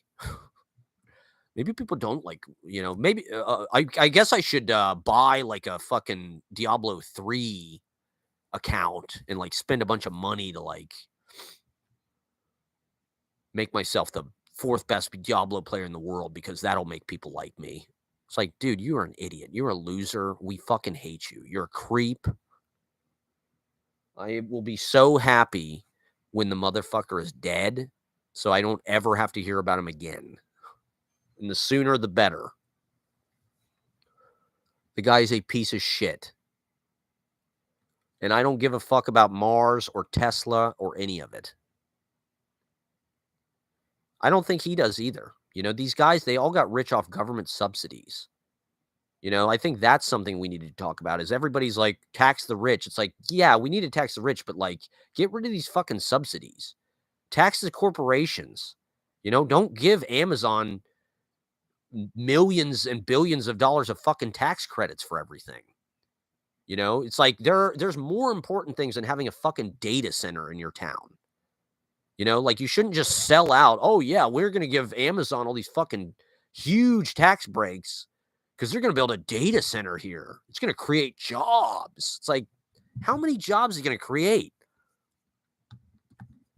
Why not take the fucking $100 million and just give it to people?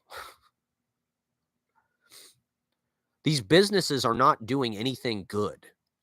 Put money into a business that actually like adds to people's lives, rather than just strip mining like our personalities for like data so they can fucking educate AI and AI model.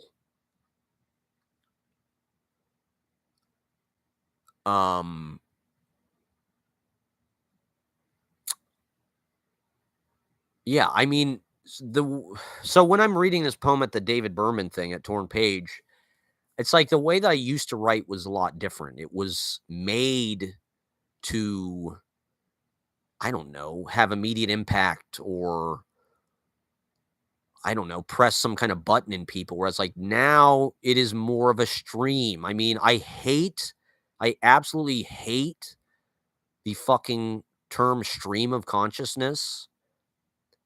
I just think that that's very reductive. And I think if you're calling something stream of consciousness, like and people have said this to me pretty regularly over the last few years. It's like, oh, it's stream of consciousness, right? Your poetry stream of consciousness. It's like, not really. My poetry is not really stream of consciousness. Like, it's curated stream of consciousness. But it's not even that. It's just meant to be presence. That's all fucking stream of consciousness is. You can't edit your fucking stream of consciousness. Things come in and they're there. It's like, I don't write every goddamn thing down. It's not about that. If I actually wrote my stream of conscious down, it would be a lot less interesting. It's meant to posit what the modern experience is like and what we're moving into. I mean, I do think as human beings, the technology does dictate to us what we're capable of a lot of the time. New technology changes music. It changes the sounds that people can make. It changes the way that movies look. It changes, the size and distribution of the work. Movies now and video language is a lot different than it was 70 years ago. The means of distribution are way different now. I realized about 10 years ago or so that we are moving into a live, the internet is just like this endless repository for work. It's not like it was 20 fucking years ago or 30 fucking years ago where you had to put your album on a fucking CD or a tape. You had to print something if you wanted people to read it. I don't even know what you'd do if you wanted to do something like this. Something like this, if you were, 50 or 60 or 70 years ago, I guess maybe ham radio or something. But it's like, I realized this with Holy Smokes, is it's just like, you can record every fucking thing you do. And why not? Why not try to make magic and capture that through like the living of your life, rather than like, and have it be this ongoing adventure and this ongoing narrative and this never ending story. The poem, the life poem just keeps going. There's new installments every day. The poem Handmade Landscape, which I read at the David Berman thing, is an isolated, it's like a picture in a frame. It's old fashioned, frankly, in that way. other people don't see it this way. Other people still want a poem in a frame or a picture in a frame. But the technology is here. If you don't have an eye to the future, you probably don't see that, but it's here now. And if you're not changing the way that you write in response to that, I guess that's fine. But for me, I'm trying to say something about the new environment and what is possible through my method. And I am not going to condescend or look down or patronize my readers like probably I should, like most authors do, I would say, because I leave it to them to figure that out.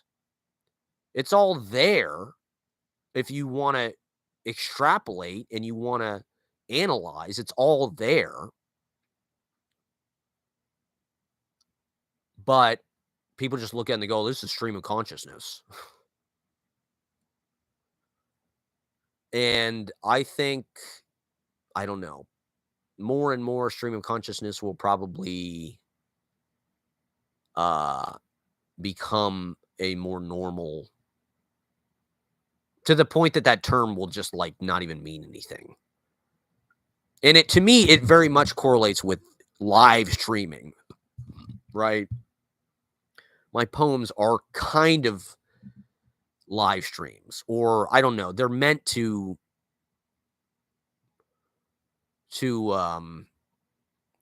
reflect that kind of like skating or slipping along consciousness. Like it's like you can't really hold on to anything.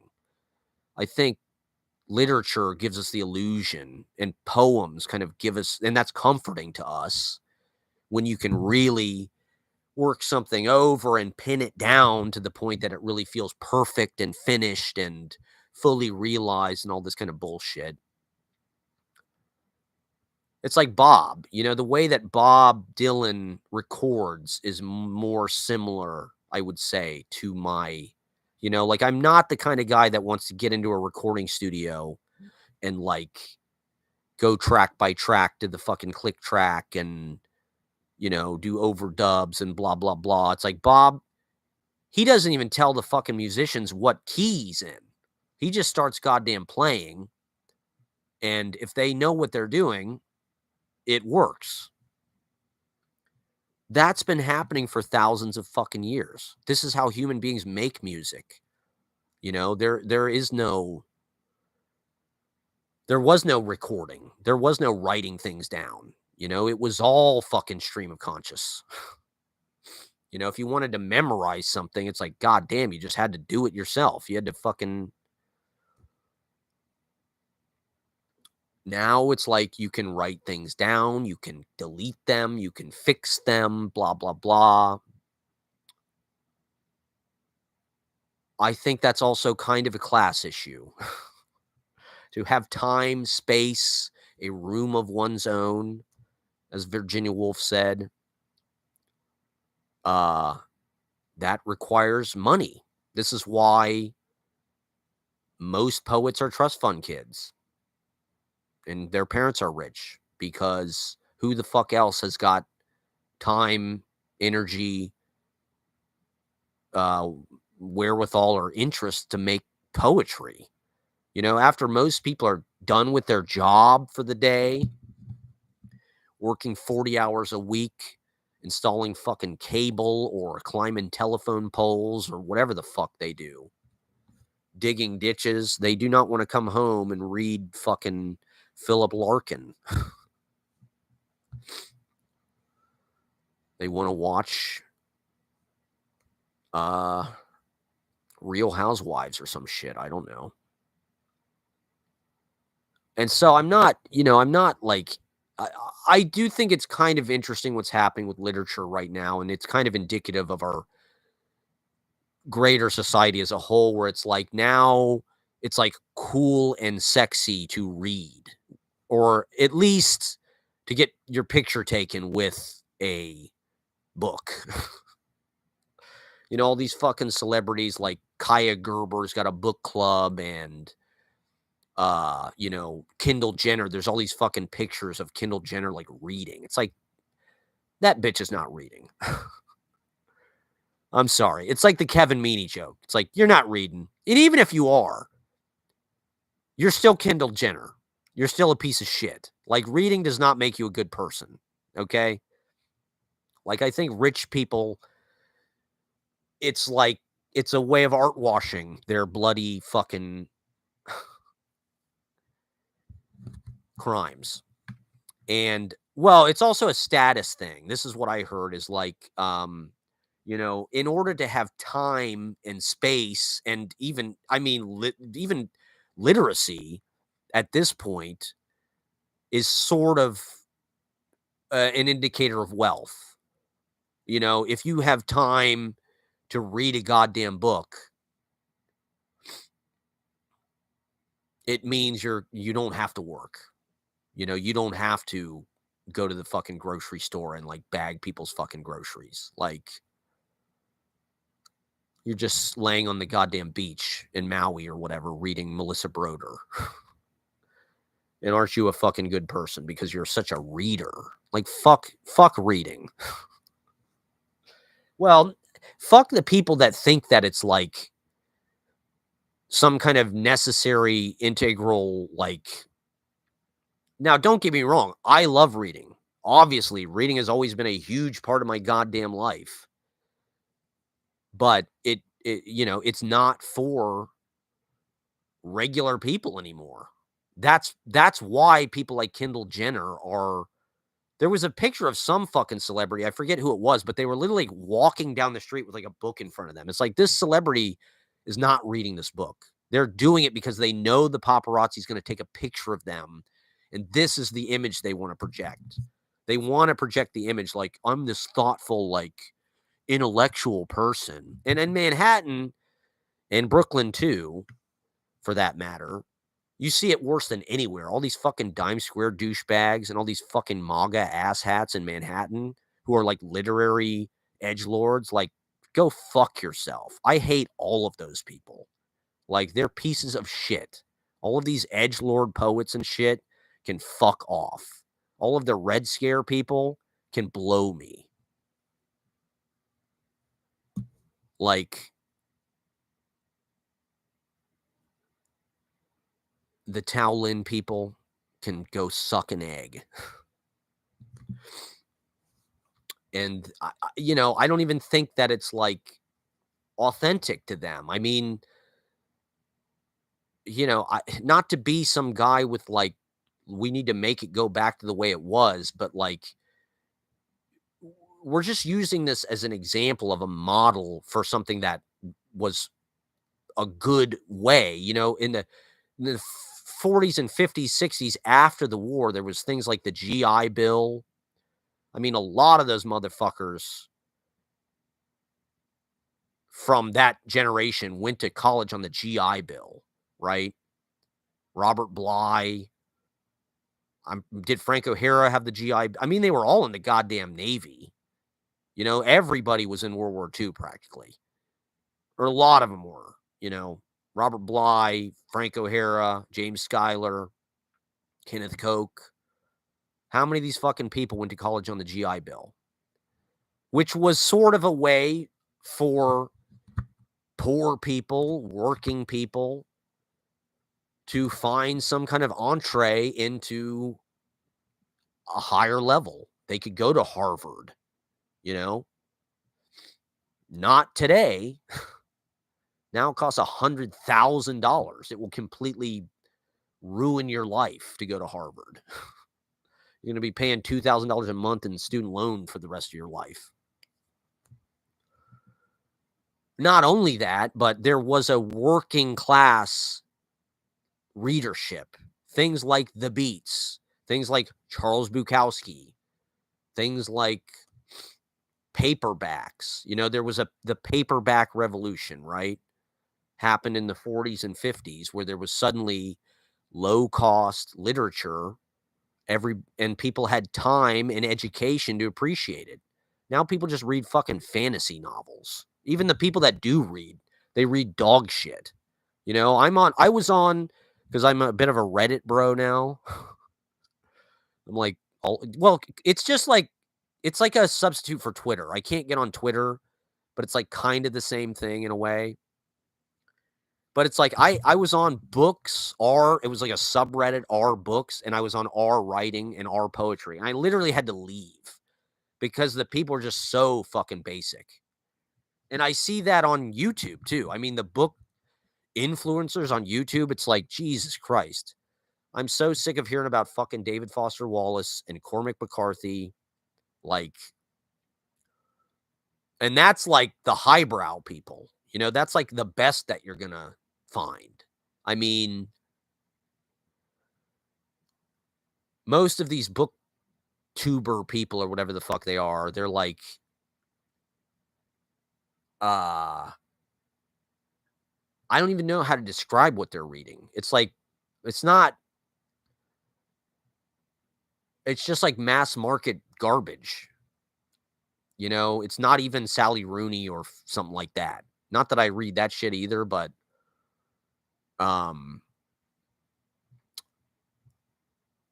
it's all like YA level. People love that shit now.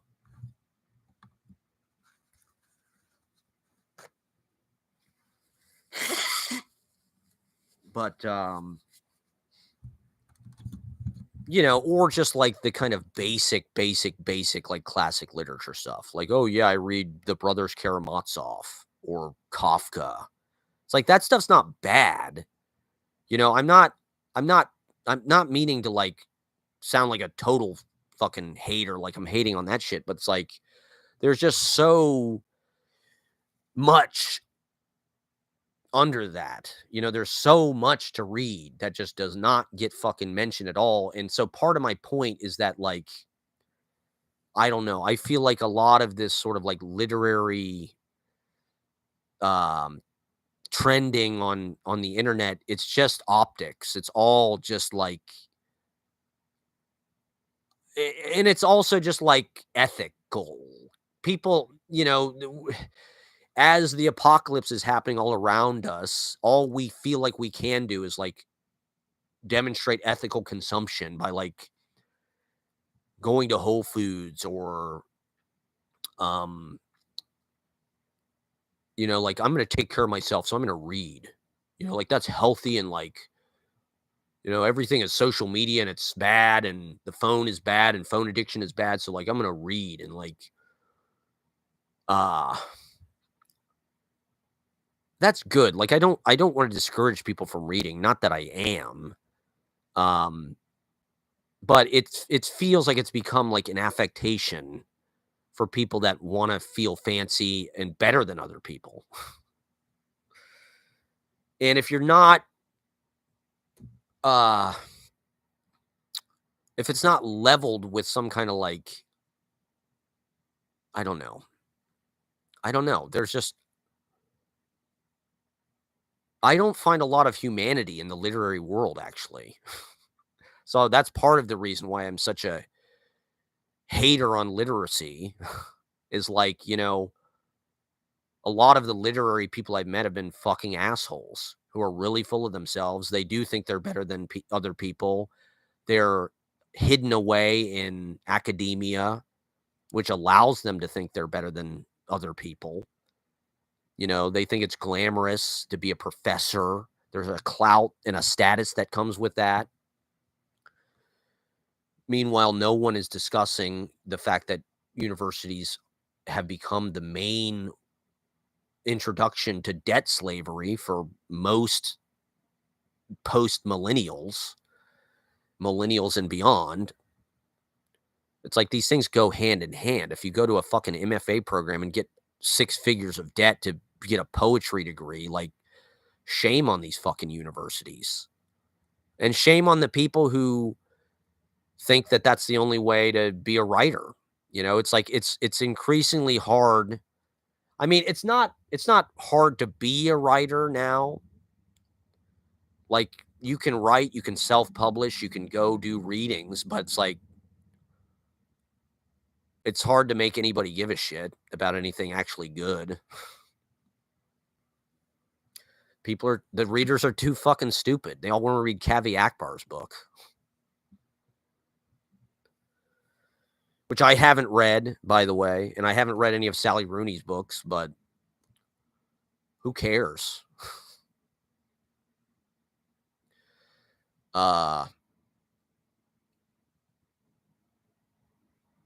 And so, I don't really believe that there is a correlation between like reading and like being a good person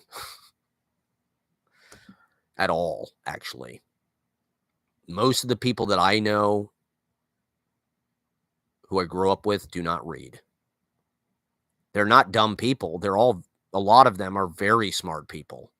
And they probably have a more accurate, filled out worldview than a lot of the people I met here. I don't know where the fuck they get their information. All they do is play video games and watch bad movies. All right. So anyway, I read the fucking handmade landscape poem. It did good. So then we got on the list to the concert that night at Bowery Ballroom, which was a David Berman tribute show with a few different bands, including this one fucking band that was fronted by Michael Shannon, who I think was on Boardwalk Empire or something. He's famous, so people give a fuck. He was on some stupid TV show, so automatically he's going to get attention.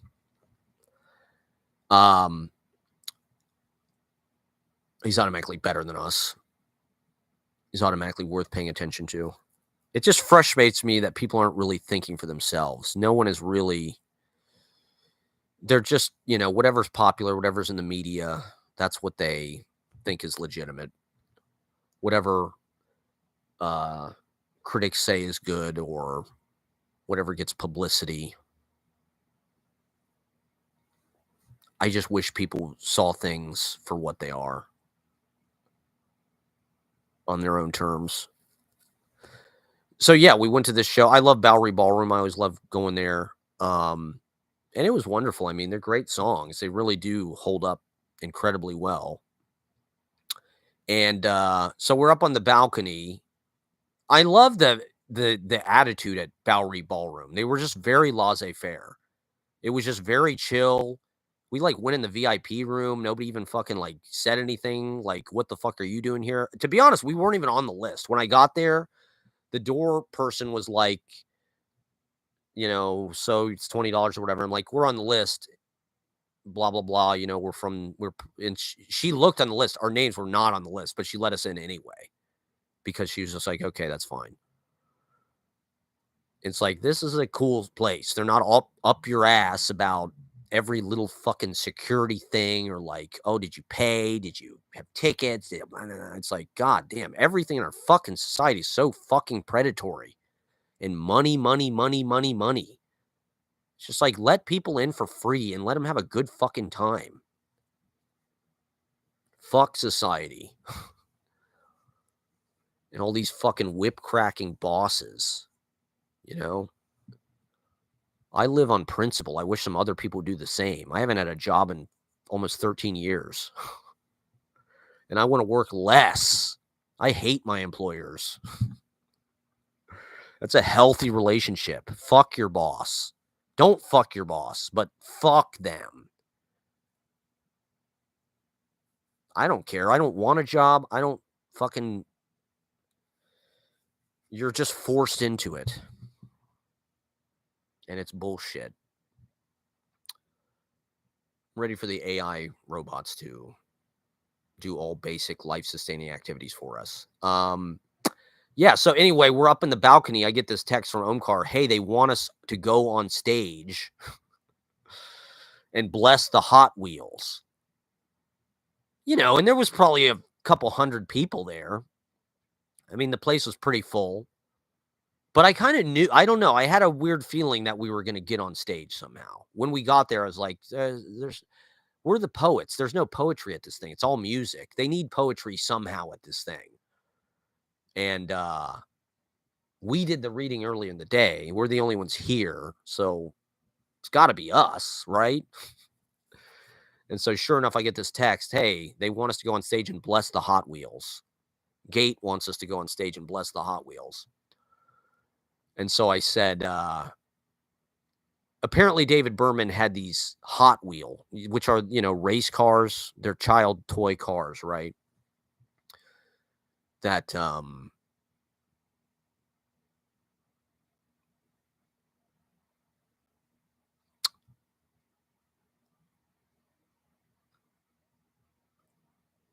apparently he would take them around with him and he'd give them to people. If he liked you, he'd give you a Hot Wheel,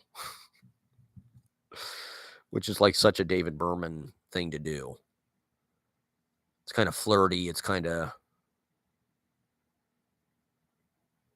I don't know, like 70s or something. It's kind of macho in like an ironic way. Tiny little macho. But it's also like a, God looking at the world thing. Like Hot Wheels are like this little diorama of the world of the big world. They're the world in miniature. I was more of a Micro Machines guy.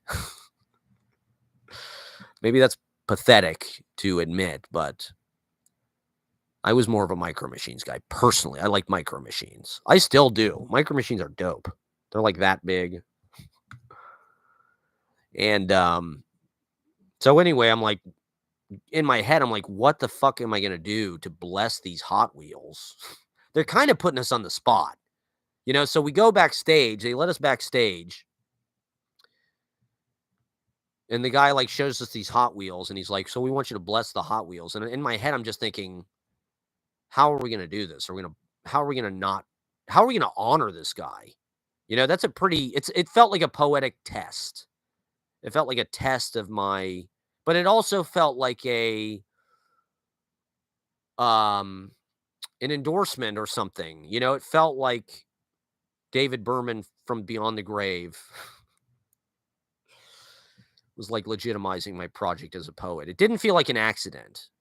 David Berman was somebody that understood middle America and kind of suburban America in a soulful way. That's one of the reasons why I keyed into his work so much. I mean, somebody like Lou Reed, obviously, so much about New York and that kind of old New York, so even though you love his work, it's still like a little bit not relatable or something. It's not something totally you feel like ownership over because it's like, this isn't really my experience in a way.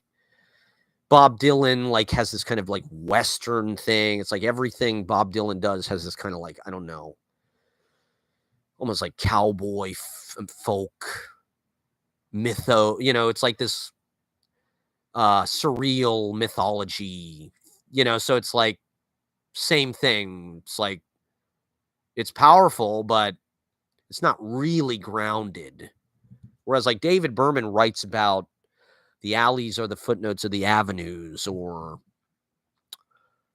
watching college football or drinking, what is that line he has about 10,000 beers washed away. He's got, I don't know. I can't think of good examples right now. He's always writing about kind of municipal infrastructure. But, being in Ohio, I recognized a lot of what David Berman was talking about. But he married it with this very accomplished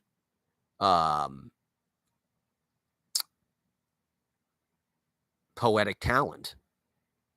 So he's able to talk about the infrastructure of this country and the sort of back alleys of America with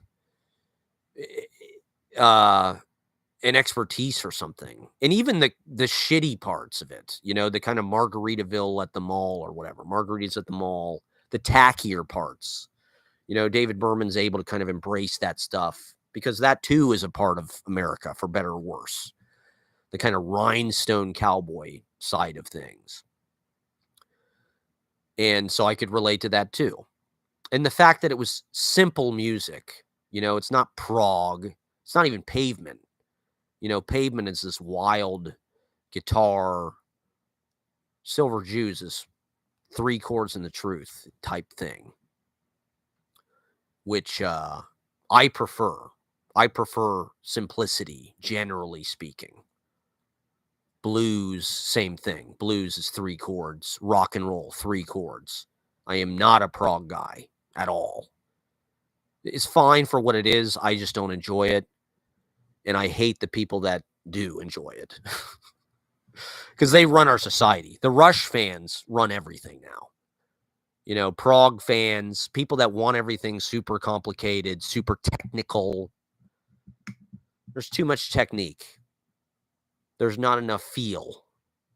There's not enough magic.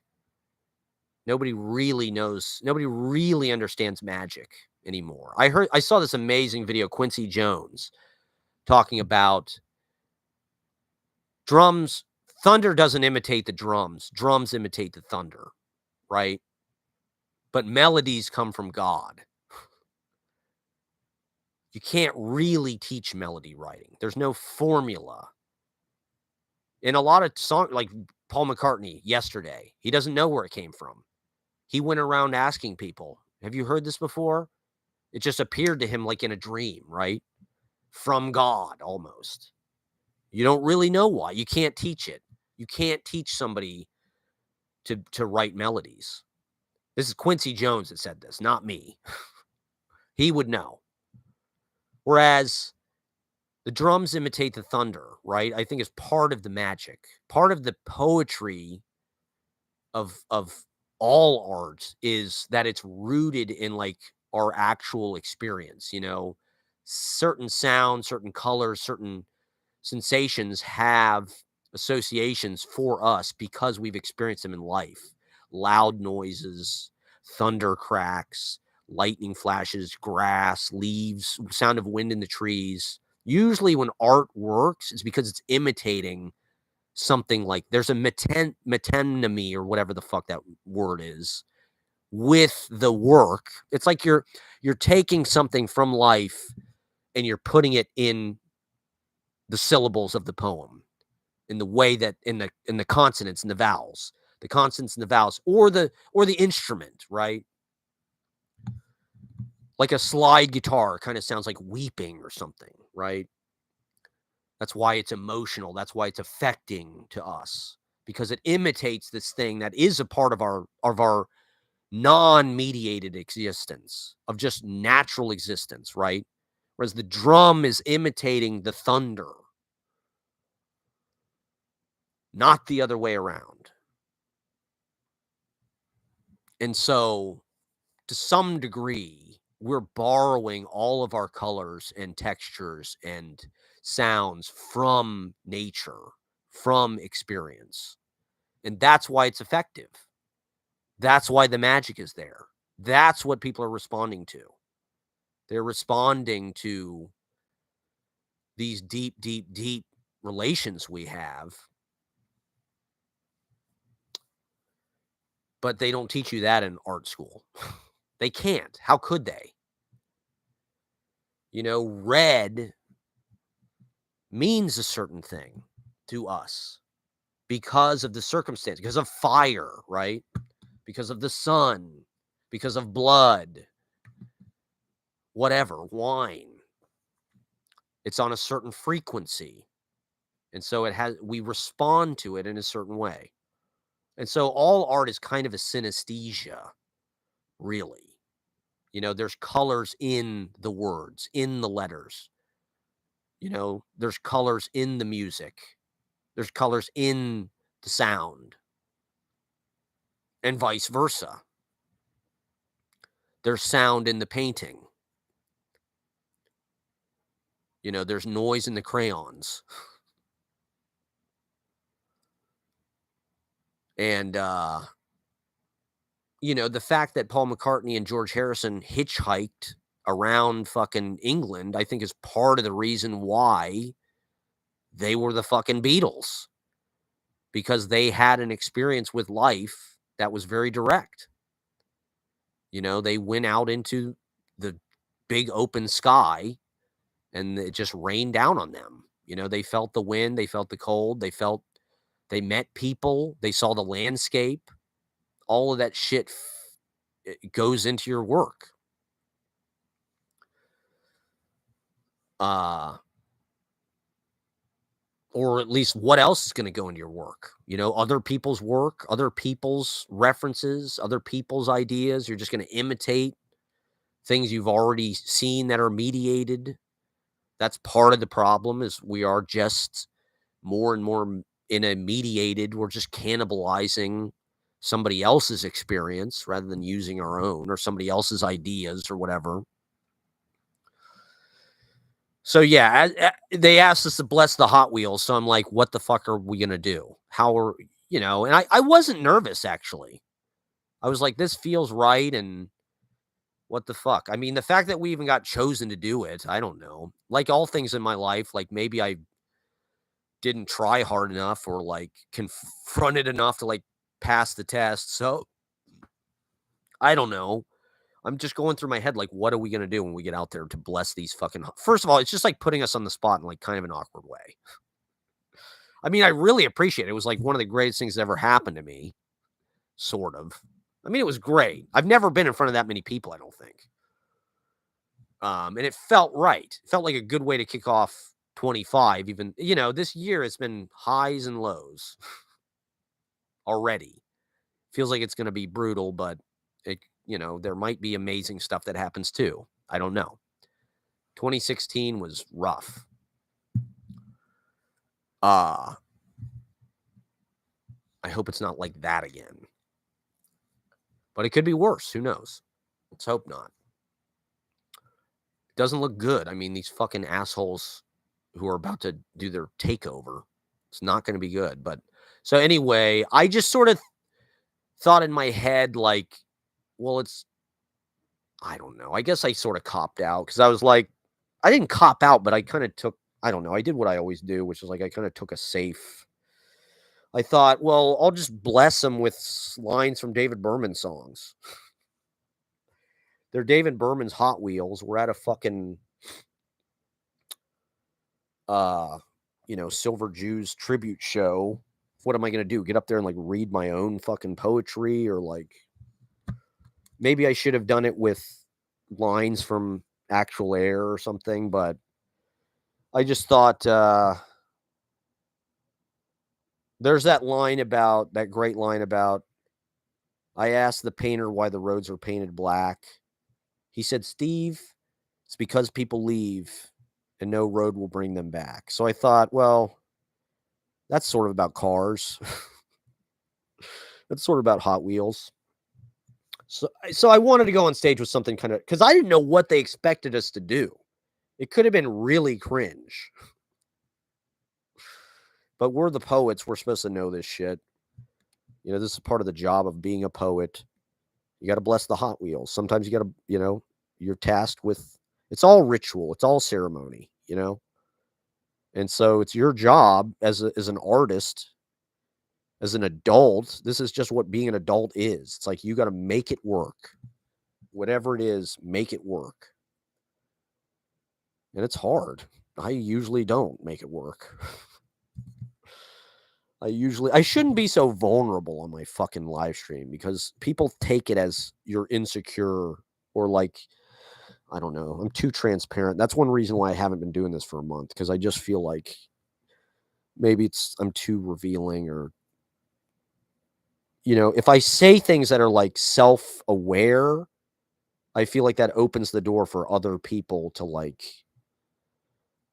criticize me or think that I'm like arrogant or full of myself or something. But after the fact, I kind of realized I should have blessed it with my lines. I should have just did one line for every Hot Wheel. I should have taken a Hot Wheel and been like, your fear is making you dead. And then taken another Hot Wheel and been like, tasting horseradish in the sands. And then taken another Hot Wheel and been like, it's so late, it's early. And then taken a fucking little Ford Mustang Hot Wheel and been like, The U.S. electorate is stupid as hell. I don't know. People probably would have just been confused.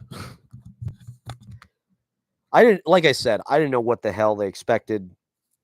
We were put on the spot, but that's the job, and it was awesome. I mean, goddamn, thank you for inviting us onto the goddamn stage. So, as the poets, we were the ambassadors of the minority, I guess, the extreme minority. But poetry is immortal. That's our compensation for being overlooked in our actual lifetime. So you get to live forever. So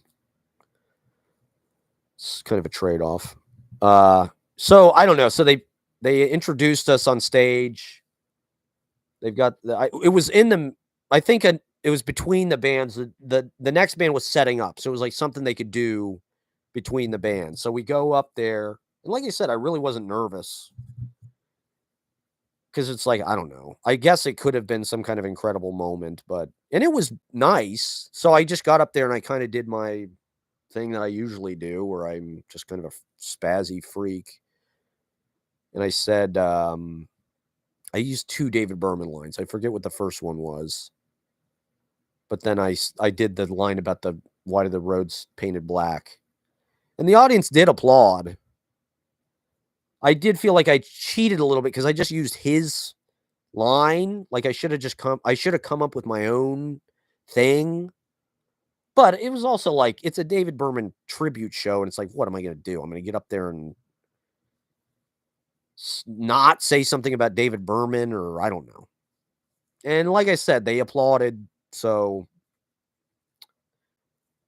it was a nice moment. We were up there for like a couple minutes. You can see it in my vlog premiering. I've got 2 vlogs premiering, one tonight, one tomorrow.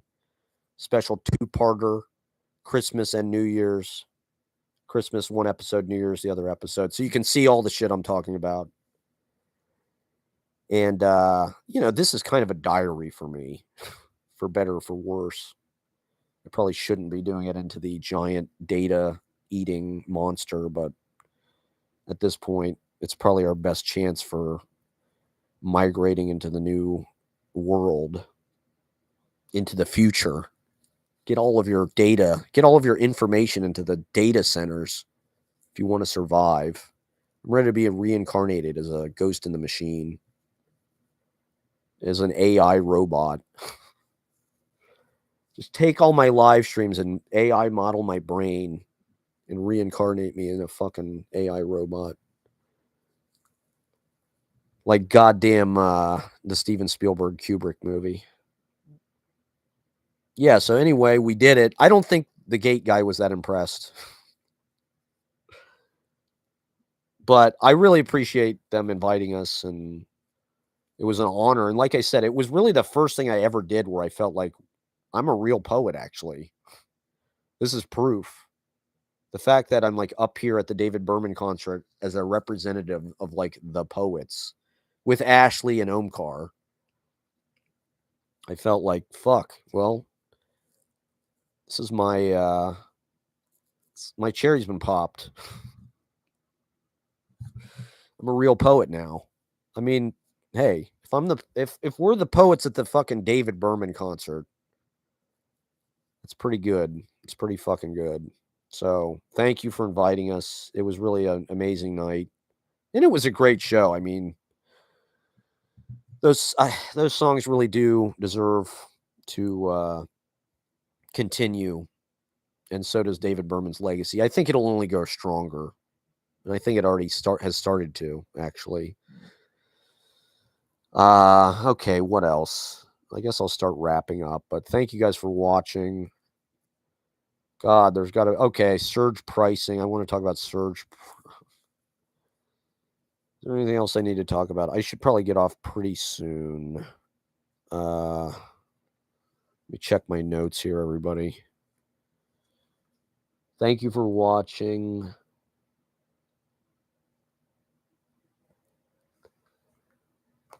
New Year's Eve is Halloween for adults. New Year's is probably my favorite holiday, to be honest, because the whole world is out. I love going out. I mean, nightlife is my life. It ain't no good life, but it's my life. And the whole world is out on New Year's. They're out late. Halloween is symptom of the arrested development of our generation, I think. I mean, I love it. It's magical, but it's kind of like it's everybody's favorite. I feel like New Year's Eve is Halloween for adults. It's like you get dressed up like an adult. You wear a tuxedo, a nice dress, some kind of nice clothes. You go somewhere nice. You party in like a strategic kind of concerted way.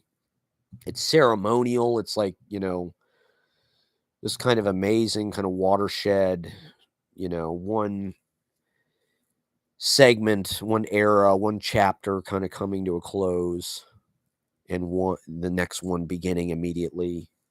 There's some sense of closure and perhaps retribution, like you can do better.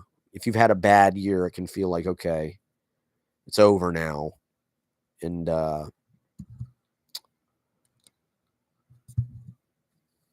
we got a clean slate. I don't know. It just feels consequential. New Year's Eve always feels like some kind of history or something when you're part of it. Feels like I don't know. Did I sound coherent at all when I was criticizing the billionaires and the fires and okay, I do want to talk about the surge pricing. The surge pricing drives me nuts because Uber is like this. As far as I know, this didn't really exist before. But it's one of these things that's sort of like been put into people's heads because of the gospel of the market. There's just so much bullshit about the fucking market. It's our God. It's the real nature. These people don't believe in evolution. Mel Gibson does not believe in evolution. I didn't come from that.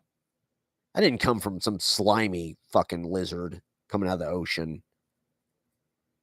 God made me. But you don't believe but you do believe in the free market and survival of the fittest when it comes to competition and the economy and all of that bullshit. It would be much better if we had a society based on collaboration, mutual support, helping people do what they want to do, achieve what they want to achieve. I don't know who the plumbers would be. I don't know who the essential workers would be, but is that why they force us into this slave existence? Because they need certain things?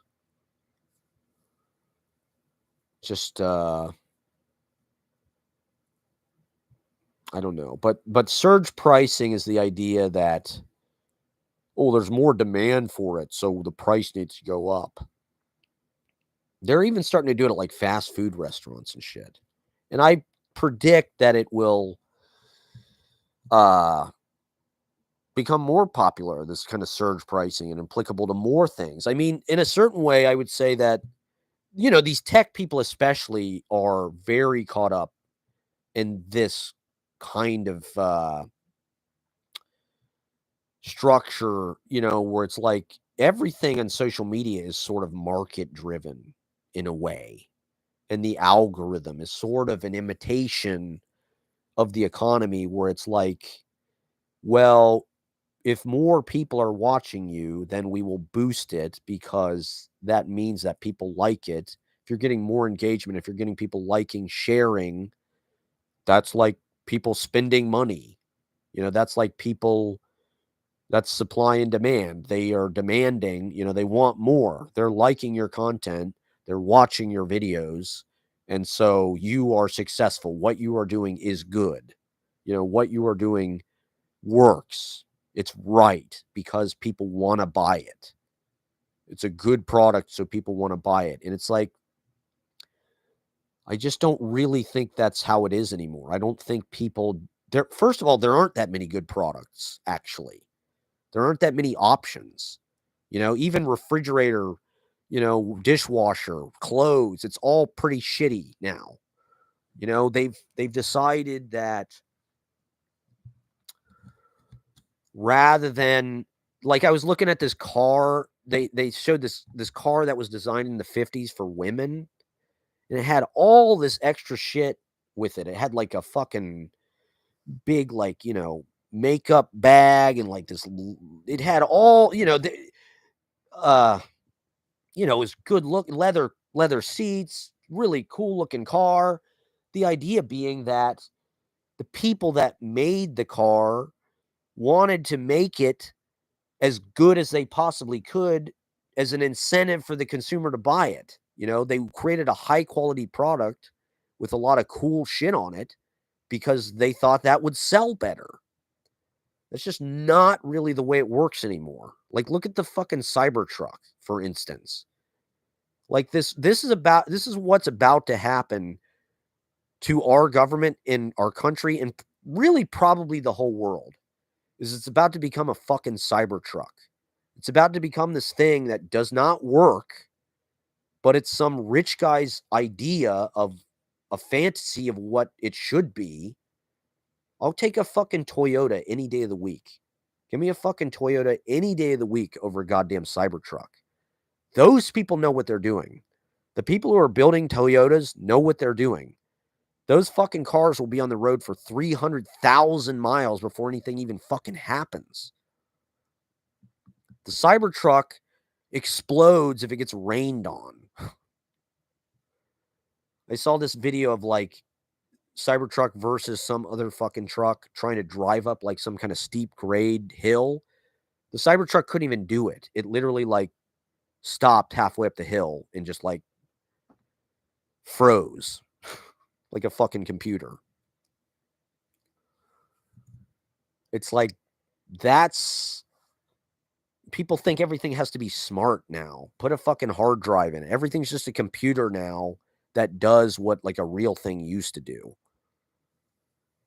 And like it's a computer that does video. It's a computer that's your thermostat. It's a computer that's your refrigerator. It's a computer that's a car. It's a computer that's an NBA stadium. It's like, how about you just make a fucking machine that works, that's not a fucking computer, something analog.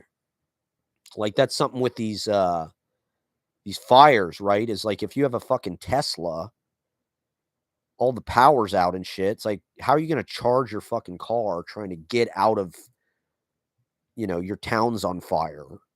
You got to wait for your car to charge for hours and hours and hours. It's like, and it's not even,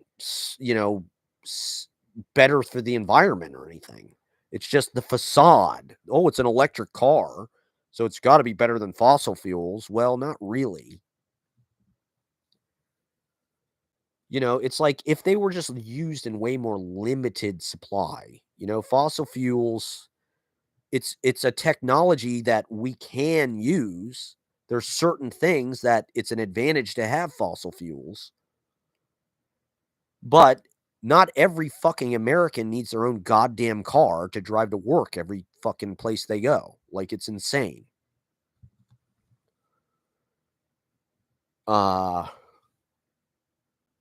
Surge pricing, how everything's shit now.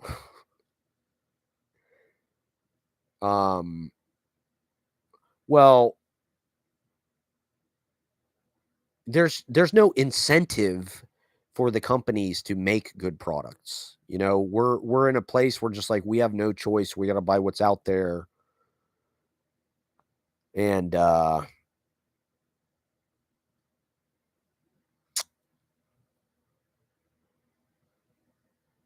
they're just applying these like very predatory, usurious techniques to everything now. Charge as much fucking money as you possibly can for every goddamn thing because you have to. Because that's economics. It's like, I think we need a system where there is like less predatory interference. That's sort of why I idealize the Great Society, things like rent control, because it's like, whatever happened to the idea of like cheap abundance. You know, you hear all the time, and I've seen it in New York. There used to be all these Indian restaurants on East 6th Street. You go in, you could get what was called the Obama special. They had it right on the fucking sandwich board out front. And these were incredible restaurants. They had style, you know, they had cool interior, they had great food.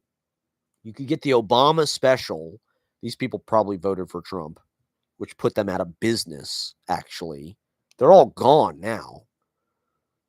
It was $5 or $6, depending on what you wanted to get. You got a soup, you got an entree, and you got a dessert for $5 fucking dollars. And you got like a little basket of like fucking bread and shit. And you could sit there and enjoy yourself for like an hour, a couple hours in the East Village. That was the old New York. You know, the old New York was a city that was, and in fact, I would argue that it's probably one of the birthplaces, or like one of the springs, you know, from which, you know, founted like the idea that like we need to make life as comfortable and like pleasing as we can for as many people as we can. Like New York was a city for, this is one reason why I hate the congestion pricing, because it was a city that belonged to the people, is how it felt. You know, there was automats, even Broadway plays. There's something about, I was watching this Jonas Mekas documentary. He was talking about, and this guy on Colin Quinn's thing said the same thing. Back in the 50s, they saw every Broadway show because they just let people in. This guy was saying he lived in Hell's Kitchen. They just let you into the shows for free because they wanted people in there. Whereas now, look at where we're at. It's $400 to see a fucking Broadway show. It's like, that's New York in a nutshell. You know, it used to be a city where things were free. Shakespeare in the Park, free. Central Park, free. Staten Island Ferry, free. You know, you could go into cafes. You could go into little restaurants. You could get, you know, a lot of food for a little bit of money. They wanted to take care of you. They wanted you to be satisfied. That's not the world we live in anymore. You know, now it's fucking Sweet Green. It's $15 for a fucking salad or worse. You know, this is why I eat at fucking Chipotle every day. I'm so sick of goddamn Chipotle. It's the only food you can get for less than $15. It's like, what happened in the last 10 years? And this is one reason why I'm so like dissonant with woke politics and all of that bullshit, is because it was almost like a sleight of hand. You know, it's like they're saying pronouns, pronouns, pronouns. Meanwhile, they stole everything. They raised the price of every fucking thing. That's class war. You guys, you're different. That person is, you know, a person of color. They hate you. You're the bad one. You're white, so you're guilty. You're a man, so you're a piece of shit.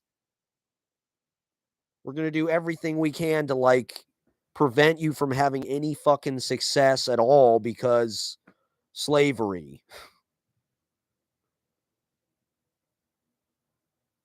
And it's the same fucking people in charge.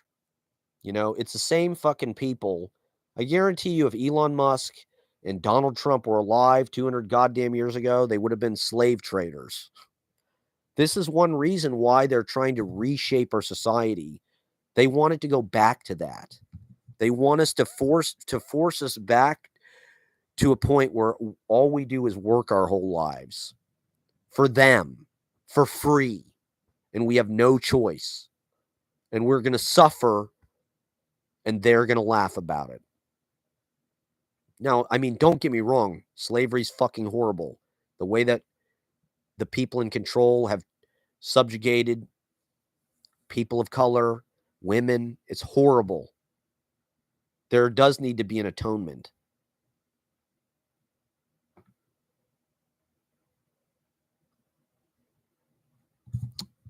But I don't see it happening, actually. I see a lot of optics. That's all. You know,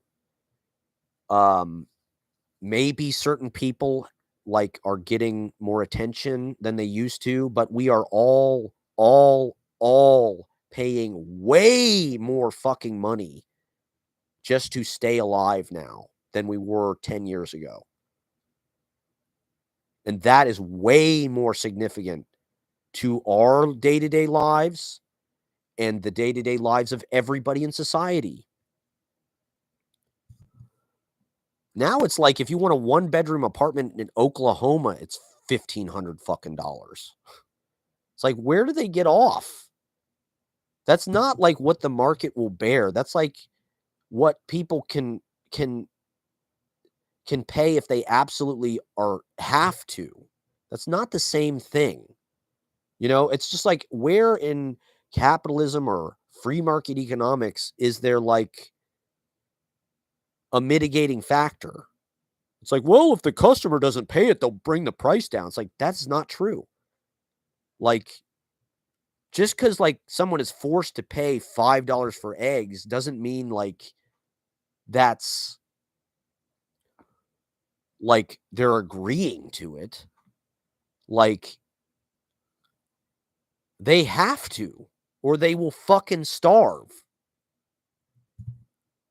You know, we have to have a place to live. So, yeah, you can charge us like the maximum fucking, you know, now it's like people spend 2/3 of their income on rent. It's like, yeah, I guess the market will bear that if you're like a sadistic asshole who has no fucking ethics, who like doesn't care if people like, or you want people to suffer. You know, Elon Musk is somebody who got beat up every single fucking day at school and made fun of every single day at school in his apartheid, you know, private school that he went to. His dad didn't love him, clearly. His parents are pieces of shit. Like, this is not a healthy, balanced person. This is like a sadistic person who wants revenge with a really bad origin story. You know, like that kind of abuse is going to lead to some bad shit from this guy. And he's getting more and more unhinged and unwound and detached. And suddenly we are all subject to that. And there's just no balance. You know, we're all screaming it on fucking social media. We're all screaming, tax the rich. It's capitalism. Get rid of capitalism.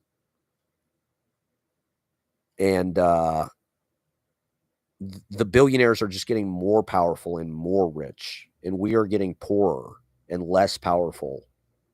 And more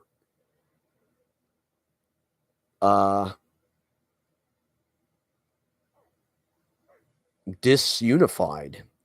You know, we're the underclass is completely driven apart. And to be honest, I mean, a lot of it is like it's scarcity mindset. You know, the underclass has scarcity mindset, which who could blame them at this point in history? Because that's been the story of my lifetime, is just the widening income inequality and the gap between productivity and wages.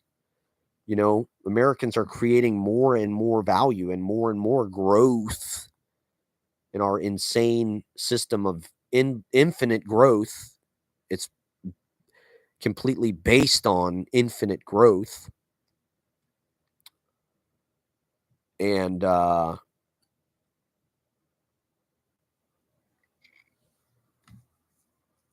it's just not sustainable. Sustainability is just like this weird buzzword that really doesn't mean anything. I mean, things I think are getting less sustainable.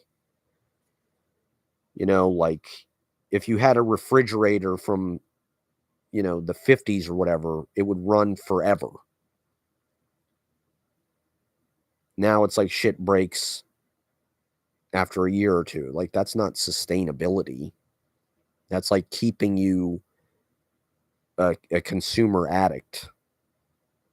Our whole fucking way of life is based on working and buying shit. That's what they want us to keep working, keep buying shit. It's like that's not really what makes life worth living, actually. None of that shit. Time is the most important thing. And being able to spend time with doing what you want to do, doing things that are adding to the beauty and the wealth and the quality of life, and spending time with people you love, having experiences, making memories, making, moments, having unity, having solidarity. They don't want that. They want you alone on your goddamn phone scrolling, doom scrolling. Did they ban TikTok yet? I haven't been on yet. What did the Supreme Court say? I'm going to go on. I'm going to look it up right now.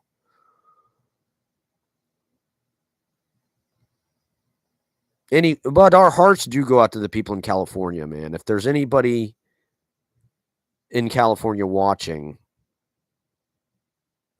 it's horrible. We feel terrible. I mean, I love LA. Contrary to like how much shit I've talked about LA over the years. Supreme Court signals it signals. Yeah, we get that. What the fuck did they decide? You idiots. Could I possibly get some news on this fucking it says it seems poised to uphold law that could. I thought they decided already, but I guess not. They seem poised. What a shock. The Kavanaugh, Amy Coney Barrett, Justice Roberts Supreme Court is going to uphold it. Who the fuck thought? I was surprised they voted for Trump's sentencing to go through, but I think they knew it wasn't going to do anything. So they just thought, well, this will look like we're holding him accountable. If we pass this, it'll look like, we're doing something to like, well, see, we prosecuted him and he got convicted. So it's bullshit. They knew they weren't going to do anything to him, and he's going to be president again in a few days. So he'll be invincible, basically. But yeah, I mean, LA is a fucking fantastic place. I mean, but I think living out there, you definitely have to think about like it's like that Joan Didion. Everybody's pulling out this Joan Didion quote about the Santa Ana winds. Well, the weather in California being apocalyptic. This is something she wrote like in the 60s. So it's like kind of always been that way. I saw a picture of Nixon on his roof in the 50s with a hose watering his house so it didn't catch on fire in the 50s. So this is not necessarily anything new, but I do think that the way that they deal with the undergrowth and shit like that, it's created a circumstance where it's like a tinderbox there. And I kind of believe what they said on Rogan about there's this clip from Rogan, I don't know, it was a month ago or a couple months ago where they were talking about LA and they were like, one day it's just going to all go up in flames. And it's like, it could. If this is any indication, I mean, literally an entire fucking like town burned down. Like, and as far as I saw, the fire was like zero. It's still 0% contained or whatever. Like, it's not beyond the realm of possibility that the entire fucking sprawl of LA could just go up in a fucking conflagration. And everybody has a fucking car. So it's like all these people in the Palisades just like got the fuck out of their cars and like booked it. It's like, where are you going to run? You're in the middle of a fucking desert. If the whole fucking thing goes up in flames, I mean, that's one reason why I just probably wouldn't live there. Now more than ever, it's like there's earthquakes, there's water shortage, there's these fires. God knows what else could be possible there. Like, and Hollywood is dying anyway. So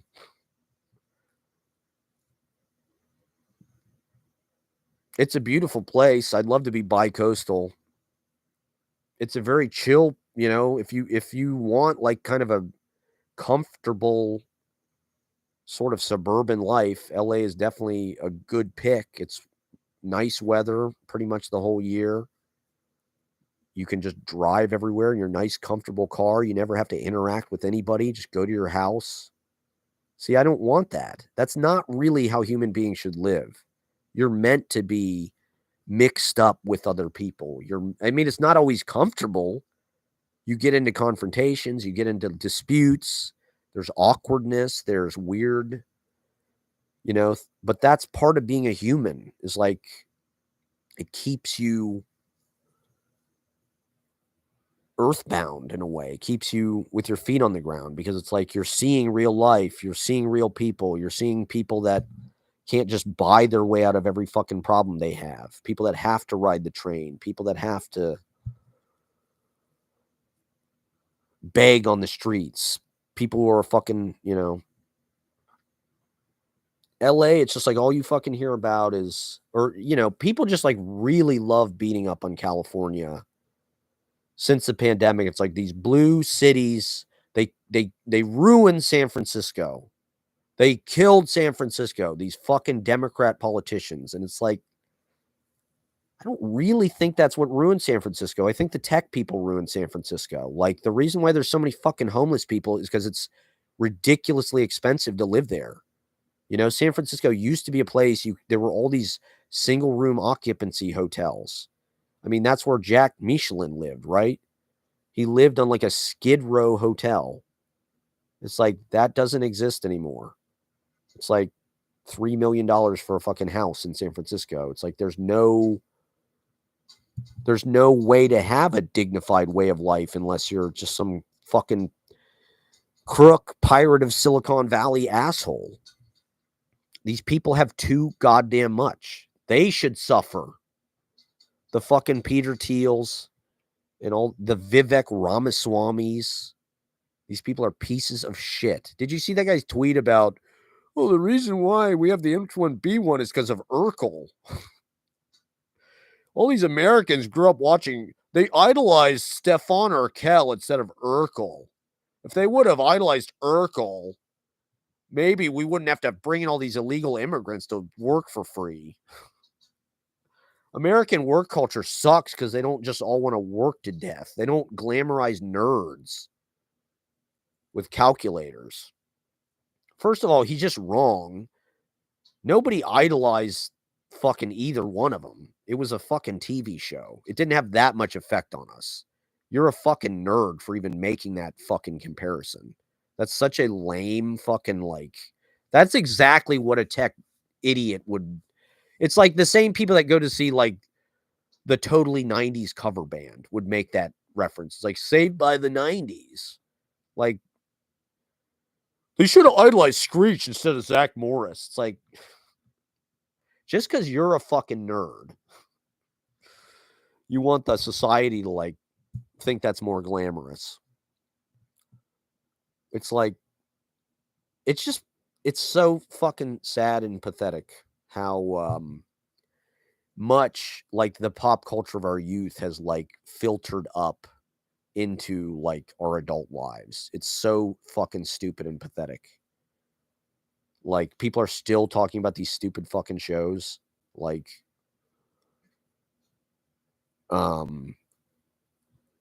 why not watch some movies for adults?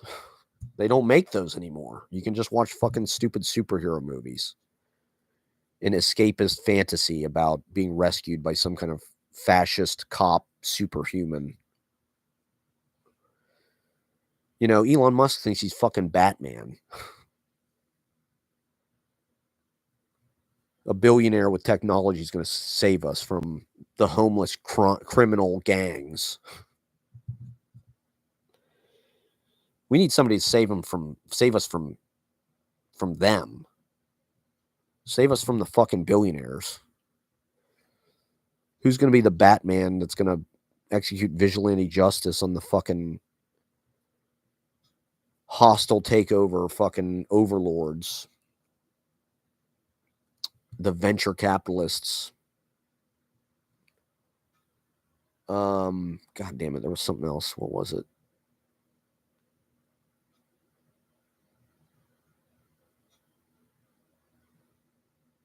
It's because we didn't like Urkel enough.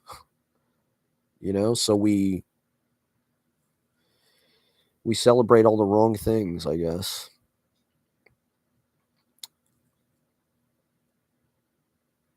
I don't know. These people just have no souls. They got no riz, they got no humanity, no interior life. They just want to scarf up as much fucking money as they can and be ultra competitive in business and no ethics whatsoever. That's the other thing about Trump, right? Is like, we just had Jimmy Carter's funeral. That was the death of civil America. That was truly the end of civil America. And it's not hard to make a lot of money if you'll do anything to make money. In fact, it's probably easier if you're willing to cheat, and if you're willing to just do and fuck the environment, fuck other people. In fact, let's make money off of other people's suffering. Let's make money off of war. Let's make money off of guns and weapons and healthcare, dental. Let's make money off of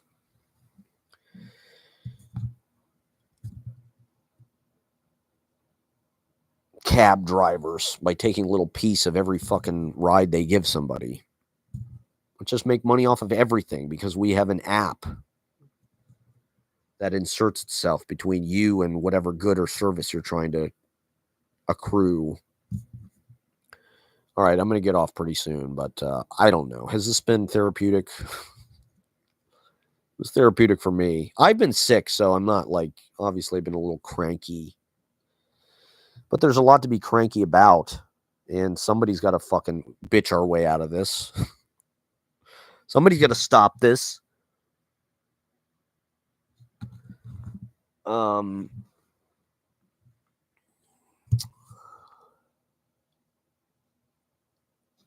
don't know. We just want a better way of life for more people. Is that so wrong? I just want to be loved. Is that so wrong? And apparently it is. I don't know. All right. Is there anything else? What else do I need to fucking say on this son of a bitchin' thing?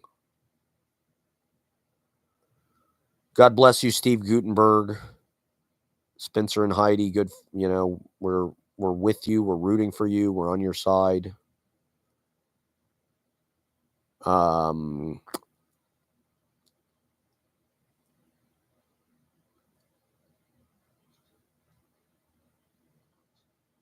Fuck.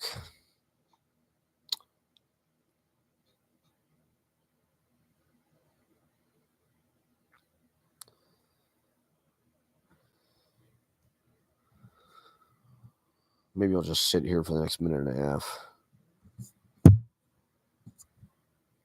I'm sure there's 10 more things that I meant to talk about that I missed, that I forgot to talk about. Jimmy Carter's funeral, all the presidents were there. Bush, Obama, even Trump sat next to Obama. I'm sure people saw that. They didn't really look like buds. I don't know who put that seating arrangement together, but setting Bush next to, or Trump next to Obama is pretty interesting choice. Pretty spicy choice. And the dumbasses in this country see that and they go, oh, they're all the same. They're all one thing. You know, they're all on the same team. I'm so sick of arguing. I was arguing with this guy in the comment section about because you know, so much fucking people look at Trump as the anti-war candidate. He is the hippie, and Obama is the fucking war hawk. I mean, I hear so many people when they mention like I was arguing with this guy about Afghanistan or something. He was like, Trump is the anti-war president. I was like, Trump didn't pull out of Afghanistan. In fact, I think he negotiated with the Taliban and basically put them back in power, didn't he? Or maybe that was Biden. I think it was Trump. I'm pretty sure I remember Trump negotiating with the Taliban. And he didn't pull out of Iraq, and he dropped the Moab in Syria, I think. And I read an article. Trump had way more fucking drone strikes than Obama. I mean, all you fucking hear when somebody brings up Obama is drone strikes. Obama drone struck people. He drone struck weddings. Obama's a fucking war hawk.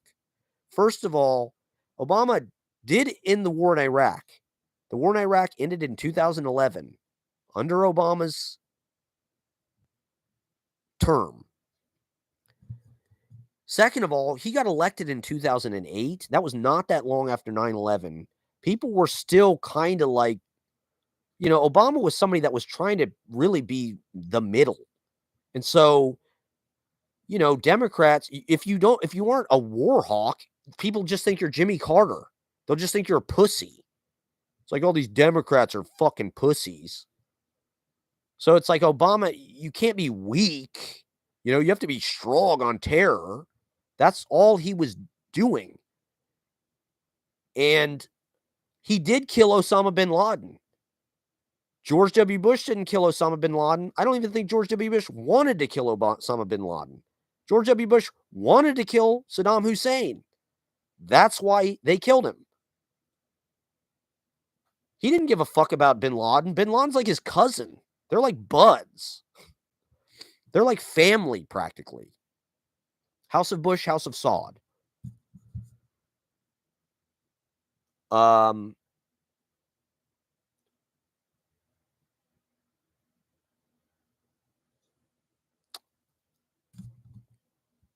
You know, it's not great that Obama did drone strikes, but it's unbelievable to me how the Republicans have, to me, this might be their greatest, like, blaming the Democrats thing, is they've managed to convince people in this country that, like, Obama is, like, responsible for Iraq and Afghanistan or something. It's like, that was 100% George Bush. Yeah, okay, Obama did keep Afghanistan going. I mean, to be honest, that was the more, like, that was the people that we were fighting against because of 9/11. We went after Afghanistan because the Taliban and shit like that. Iraq was completely George Bush's pet project because his fucking dad and the oil and all of that shit. It had very little to do with Obama. Like I said, Obama ended the war in 2011. Trump didn't end shit. Biden ended Afghanistan. Granted, it was messy as hell, but he did get us the fuck out of there, actually, which Trump did not do. Trump had more drone strikes than Obama did, okay? But he was fighting terrorism. He was fighting ISIS. What's the fucking difference? That was the pretense for all of it, was that they were fighting terrorism, and people bought it. You know, there's a lot of revisionist hindsight 2020 about fucking Afghanistan and Iraq. But when that shit was happening, people were scared fucking shitless because of 9/11, and they had been cowed into supporting those wars, which were completely owned. They should be completely owned by Bush and the neocons. And I really don't think, I think people who think Trump is like the anti-war candidate are really going to be in for a rude fucking awakening. He's talking about invading Canada, for Christ's sake. Like, that was something that was never on the table. And granted, like, we've been doing this long enough to learn to, like, really not take anything the motherfucker says seriously. Like, everything with Trump is just like, he just runs his fucking mouth and we don't know what's actually going to happen. But,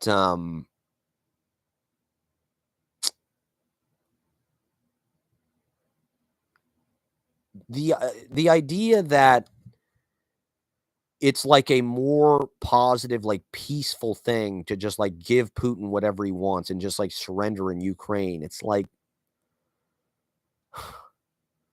apparently 700,000 Russians have died in this war. That is fucking crazy to me.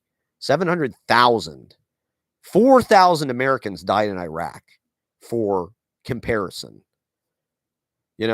700,000 is exponentially fucking higher than, well, maybe not exponentially, but it's way fucking higher. And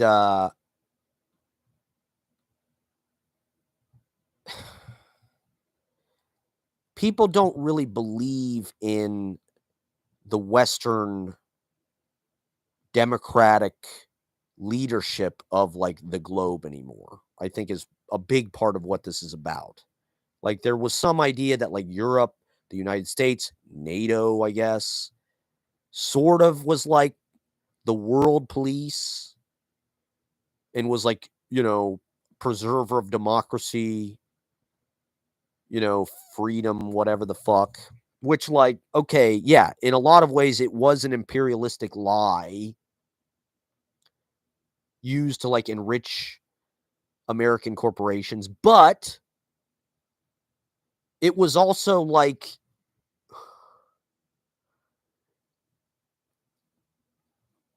it could be worse without that. The alternatives to that could be a lot worse. We'd all like to live in a fucking world that's like equal and peace and blah blah blah and no war and all this, but like I think to some degree actually having American leadership on the world stage in the post World War II era was not a bad thing, actually. It was a way of like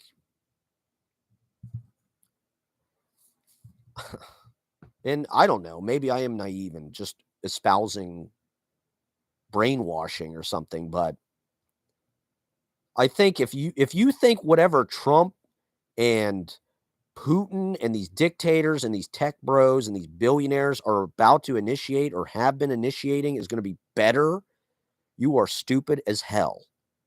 It's not going to be better. It's going to be a new dark ages. What we had was not bad, actually. Okay? It's easy to look at it now and be like, America sucks. We're imperialists. We're slave owners. We're white supremacists.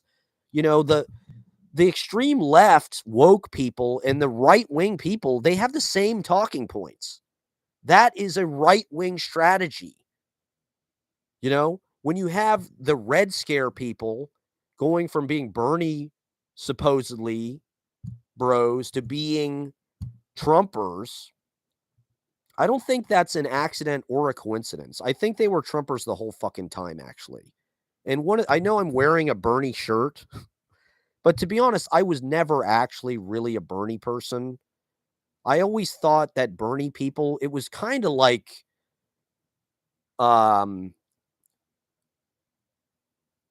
excusing yourself from actually participating. I mean, don't get me wrong. I absolutely would have voted for Bernie. I do think he would have been a great president.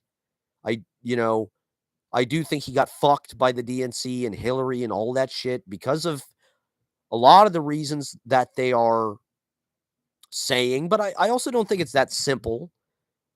I don't think Bernie is as good of a politician as people think he is. If he would have been elected president, I don't really think he would have gotten anything done. I think if he would have gotten elected president, they would have treated him just like Jimmy Carter or even Obama. People would have just turned on him and been like, this guy's a pussy. His policies suck. They would have done everything they could to sabotage if he tried to do healthcare. They were just promoting Bernie. People like Dasha and whatever the fuck the bitch's name is were promoting Bernie because they were right-wing plants, and it was a way of sowing division within the left. Those people were not leftists. They're not socialists. They never were. Now they're rich. And they're taking the Peter Thiel money. So, of course, they want Trump because they want to pay less taxes. But I do think that Bernie was always kind of like, look, don't get me wrong. I would have voted for the guy. He would have been the best president out of all those candidates. Yes. But you have to understand, in our fucking system, that's not how it works. You have to vote for like the best case scenario, which is the Democrats every fucking time. As much as people think they're the same goddamn party, and yeah, they are fucking all beholden to goddamn AIPAC. That's the real power behind the fucking throne, and that is shitty. And that sort of includes Bernie. Bernie's not really anti-Israel like all the fucking, hyper leftists out there who that's like their obsession, and that's why they didn't vote for Kamala, because they think the Democrats are Zionists or whatever.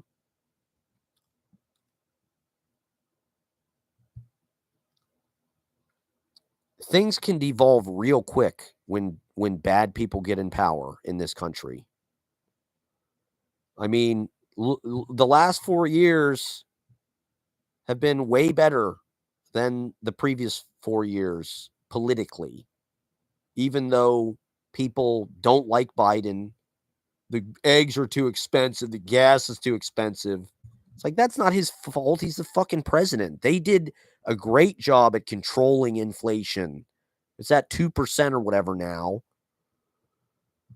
The market was doing good until Trump got elected. And, the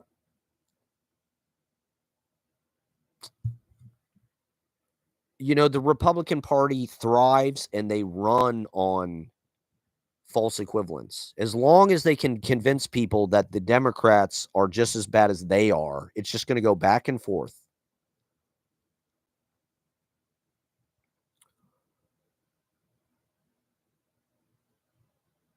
And, there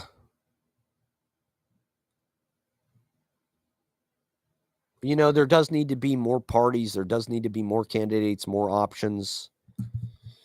The United States is a big place. It's not like these European countries where they have a bunch of political parties. Those are smaller, more manageable kingdoms. The United States, it's like, it becomes homogenized almost like without even trying, because it's like you're just trying to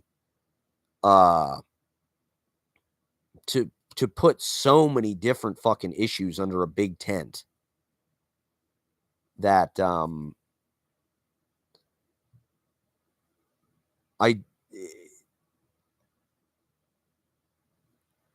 you're never going to have a candidate that represents all of your interests, and everything's about national security now anyway. Everything I fucking hear is like, oh, we need this for national security. We need Greenland for national security.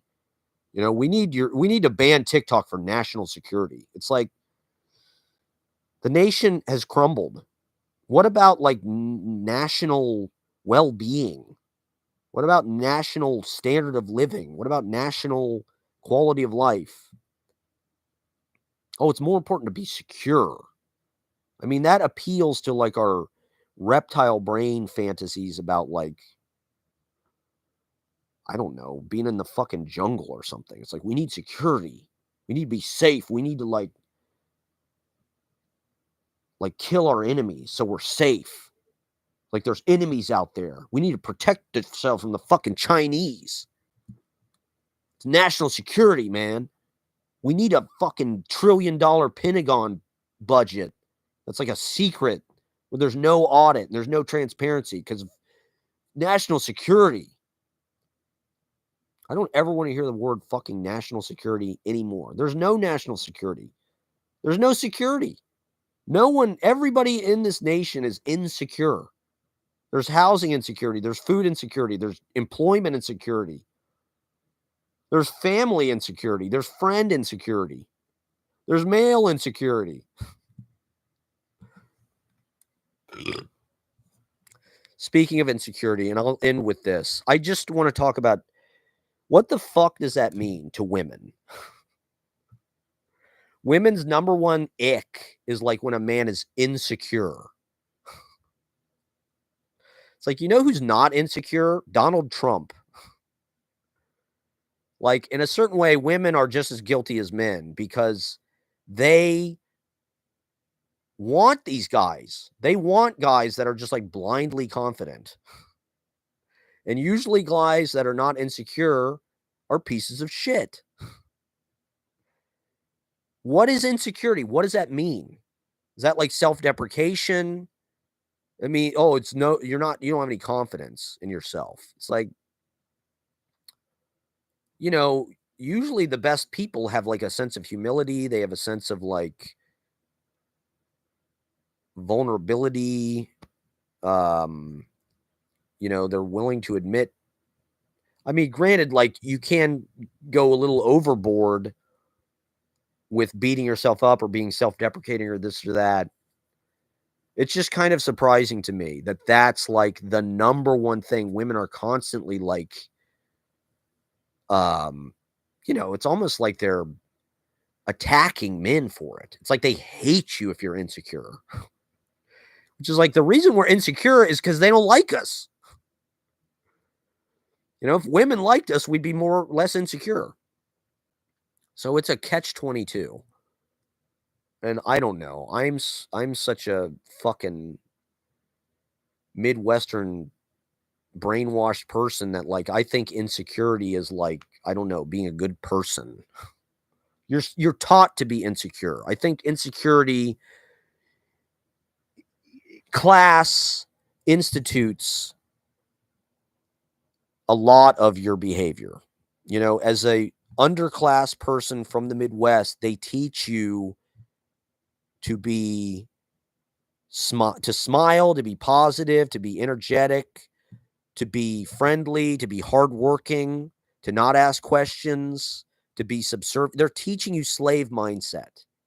That's what religion is about. You know, they're trying to teach you it's great to be poor. The meek shall inherit the earth.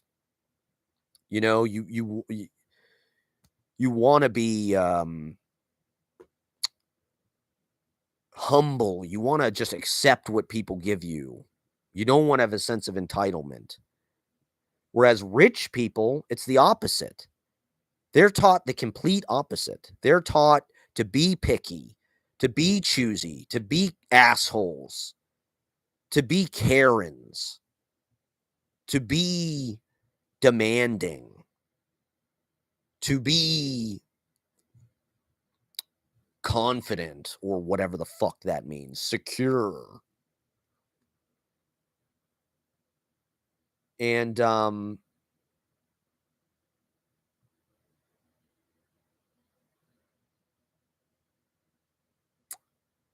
undoing that, or I don't know, there's got to be a happy balance. You know, it's like, and this is something I see in New York constantly. I mean, I get so much fucking criticism and like people commenting on like I'm a people pleaser, or like I'm too nice, I'm too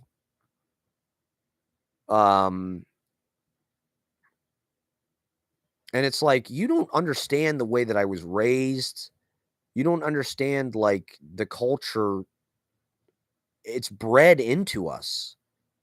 You know, you're supposed to be like this fucking football fan who just drinks beer and goes to work and does whatever the fuck your boss says, and you don't ask for more money. You don't ask for, you know, health insurance. You don't unionize. You should be happy to have a fucking job. I mean, my brother was telling me when we first got jobs, my brother has had way more bad jobs than I have because I just won't do it. Like my brother had this job, some fucking business owner asshole capitalist, some old cocksucker had a bike store in Grandview.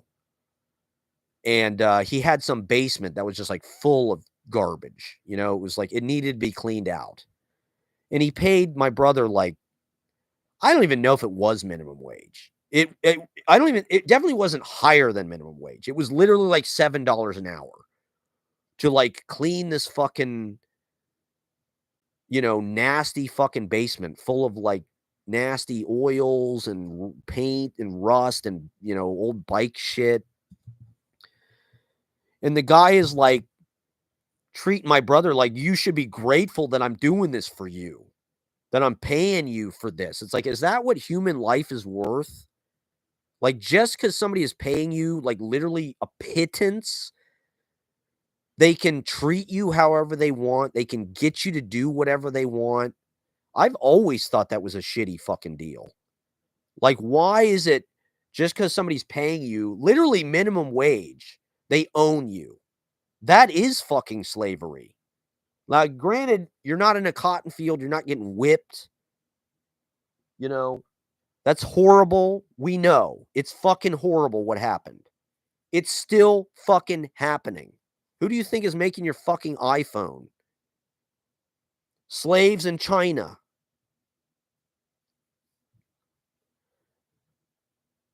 People think just because they pay you a wage, they own you, and you have to do whatever they say. And I've spent most of my life trying to live outside of that agreement as a poor person. And it's not easy. You have to sacrifice a lot.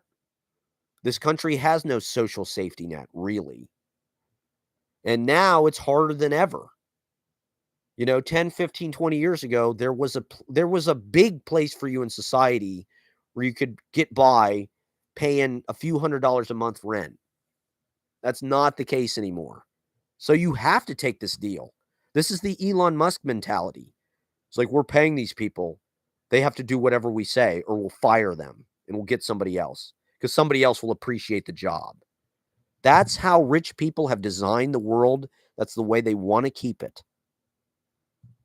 They want to keep themselves in control. The people who are the bossy assholes, the people with no empathy, the sociopaths, they're the ones that are equipped to govern the rest of us. The rest of us are empathetic. We're social. We care about each other. If something hurts you, it hurts me. That's how most people feel. That's how 90% of us feel. Is we all just want everybody else to be doing good. But there's a small fraction of the population, people like Elon Musk, who are very fucked up, who are sociopaths, people like Trump, and they can't let it be that way. They have to control us. They have to own us. They have to get us to work for them as a demonstration of their own power and their own ego and their own insecurity. You want to talk about fucking insecurity? Jesus Christ. What's more insecure than like needing to fucking subjugate a bunch of other people and like make a bunch of goddamn money just to show that like you're not a loser? There's nothing more insecure than a fucking billionaire. Look at Bezos, for Christ's sake. What a goddamn loser. What a pathetic human being. Like, just what a gross. Like, yeah, you might be rich, but you're just like completely gross. And like nobody envies you. Elon Musk, same thing. It's like these were the people that I saw when I was working at Columbia Business School. They all looked like fucking eaters of flesh. They're all ugly. They got weird. I mean, Elon Musk is really like, he looks like he's got the fucking bubonic plague or something. He looks like, the way that Hitler's body looked like some kind of weird, like misshapen fruit or like pear or something. He looked like some big swollen, like disgusting. That's what Elon Musk looks like. He looks like a human tumor. He looks like, who's the guy on Aqua Teen Hunger Force that's like a fucking, like, just like blob? That's what Elon Musk looks like to me.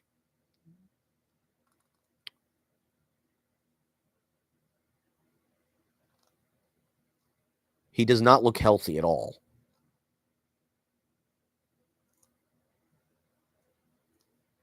And his weird thing with like making children through in vitro fertilization is so fucking gross. You know, his whole pronatalism thing, it goes hand in hand with everything I'm talking about. It's about creating an abundant workforce so he can pay them less. You know, he wants to mass produce slaves, basically. So he's got to get dumb people, you know, he's got to keep them from having abortions or birth control. So we'll have more just like domesticated animal livestock, human livestock, basically. But that's not me. I won't do it, you know? At least I don't know. I mean, it's easy for me to say that. I'm sure a lot of people in my life feel like I don't know. Everything has gotten more expensive. You know, what are we supposed to do? How are we supposed to stay free? How are we supposed to stay creative? How are we supposed to stay connected to each other? You got to work some job that sucks, that gives nothing to you.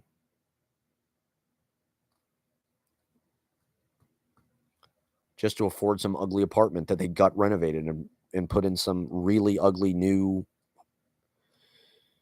you know, flooring, and it's all shitty. They put ugly track lighting in. It's too expensive to build anything that actually looks good, which is not true. I mean, I would live in a fucking tiny house. I would live in a fucking RV. They don't make them anymore. You know, all the best RVs are like over 30 years old because they just don't make them anymore. We've lost the fucking plot, everybody. And it's probably going to get worse before it gets better. Sorry to say.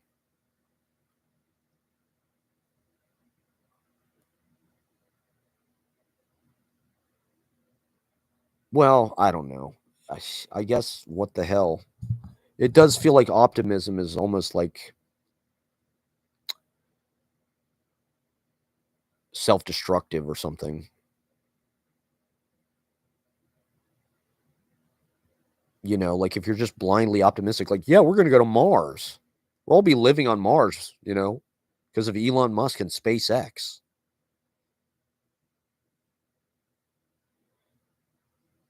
They just want more fucking, you know, the thing that I don't get is like, okay, they want to treat Mars like it's the new world. You know, they want to treat like it's the same kind of imperialism. It's the same kind of like Christopher Columbus thing where it's like we're going to go to this undiscovered country and we're going to be able to like make more fucking money off of it or something. I don't know. Bring spices back or, you know, lithium or whatever the fuck it is. And this is the solution coming from a guy who has no good answers for how to fix why everything is fucked up now with our society and our infrastructure. And, you know, so the idea that we're going to fly to Mars and that's going to like fix everything. is something that only people who grew up watching superhero movies and dumb science fiction could believe. And playing stupid-ass video games.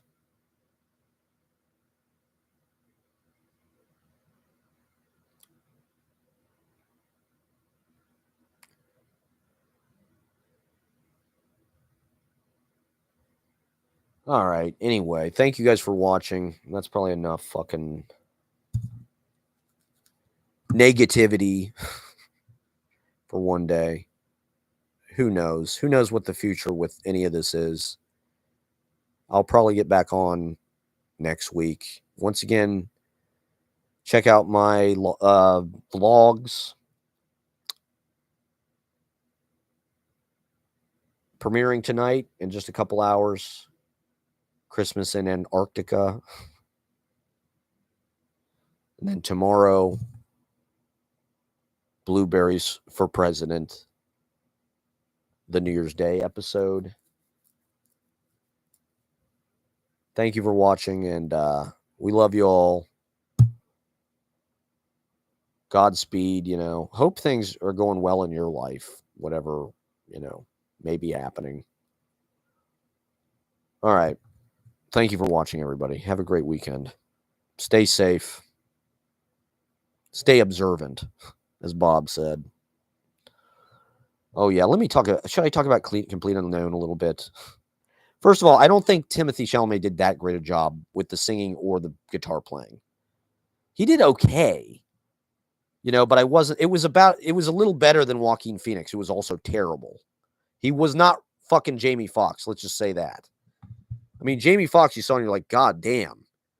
This dude is shredding and he sounds just like the motherfucker. Like Timothée Chalamet, he did a good job with the acting, but to me, the story was just too vague. They kind of I kind of agree with the New Yorker review, even though I didn't read it. It's like they kind of glossed over the details. To me, that's what made the Dylan story interesting. And I guess my whole life has been some kind of pathetic attempt to re-enter that myth or something by going to McDougal Street and trying to perform in the Village like it's 1960. But I do think all of that shit is part of what matters about it. I didn't think the Joan Baez chick was good at all. She didn't look like her. She didn't sound like her. The women in the movie are both kind of just vague and they're just for him. They're just they wouldn't really exist. They're all existing relative to him. They're not really characters. They're just kind of everything's about Bob. And you're not really a beatnik until you have an Asian girlfriend. As this movie makes clear to us. Pete Seeger, they give a lot of screen time to Tashi, is that her name? Tashi?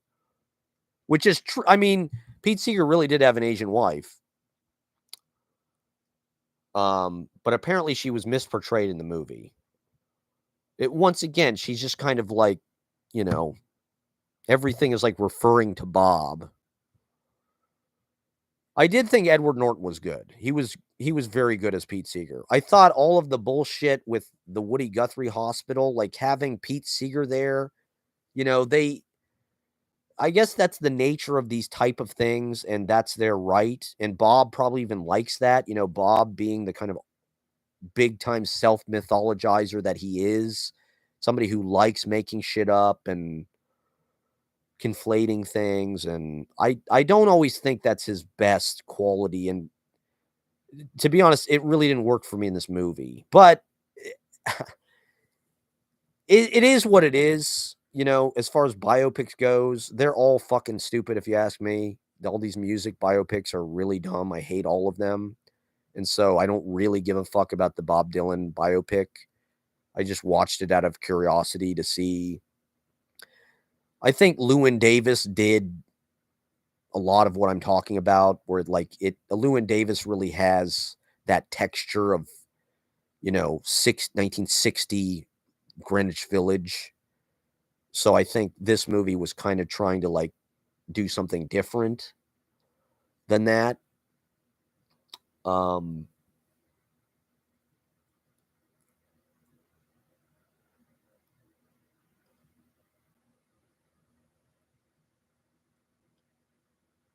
There's a lot of bad CGI in it. Maybe I just because it was I watched like a low quality version, but it really looked terrible.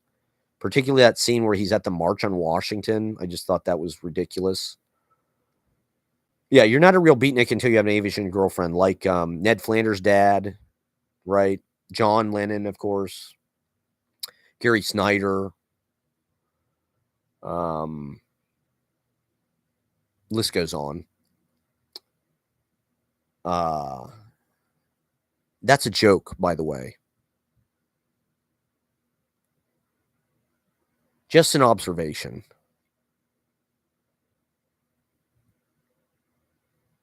Who else? I feel like there was more. What else about Complete Unknown do I need to say just real fast before I get off? Yeah, I do think Timothée Chalamet is a very good actor, actually. Like, I think he's one of the few things in the culture that, you know, he kind of deserves his, you know, place in the culture. But I also think he's not, I don't know, he's not as cool as, I think Gen Z is just so pathetic and Arrested Development that, like, I don't know. That's why they like Timmy. Yeah, the one scene where he's like on Pete Seeger's show and he's like playing the blues with that black blues guy is terrible. That's one of the worst scenes I've seen in any movie. And the movie's just full of shit like that. It's just, it's like, first of all, the blues he's playing is it's something Bob Dylan would never play. It's just like a completely generic, like Guitar Center 12 bar blues. Like it sounds like total shit. It doesn't sound like anything that would have been played. Like the thing about blues is like, it's really difficult to get to the specificity and the nuance, but that's what makes it work. If you're just playing generic, like do do do do do do, it's like it doesn't really work. If you listen to, and Bob has a lot of blues shit. I mean, Blonde on Blonde has a lot of 12 bar blues, but it's all pretty interesting for what it is. It's not just like strumming fucking big open chord EAB shit. It's like these little riffs and phrases and, you know, the interplay of kind of each thing kind of scooting and voicing. So I don't know. I thought it was kind of cringe. This is my revenge on culture, I guess. Being a loser, having no cultural footprint, really. I'm getting to the point in my life where I'm becoming a bitter middle-aged failure. So it's just going to be more and more criticizing shit that's successful now, like Jack Lucas.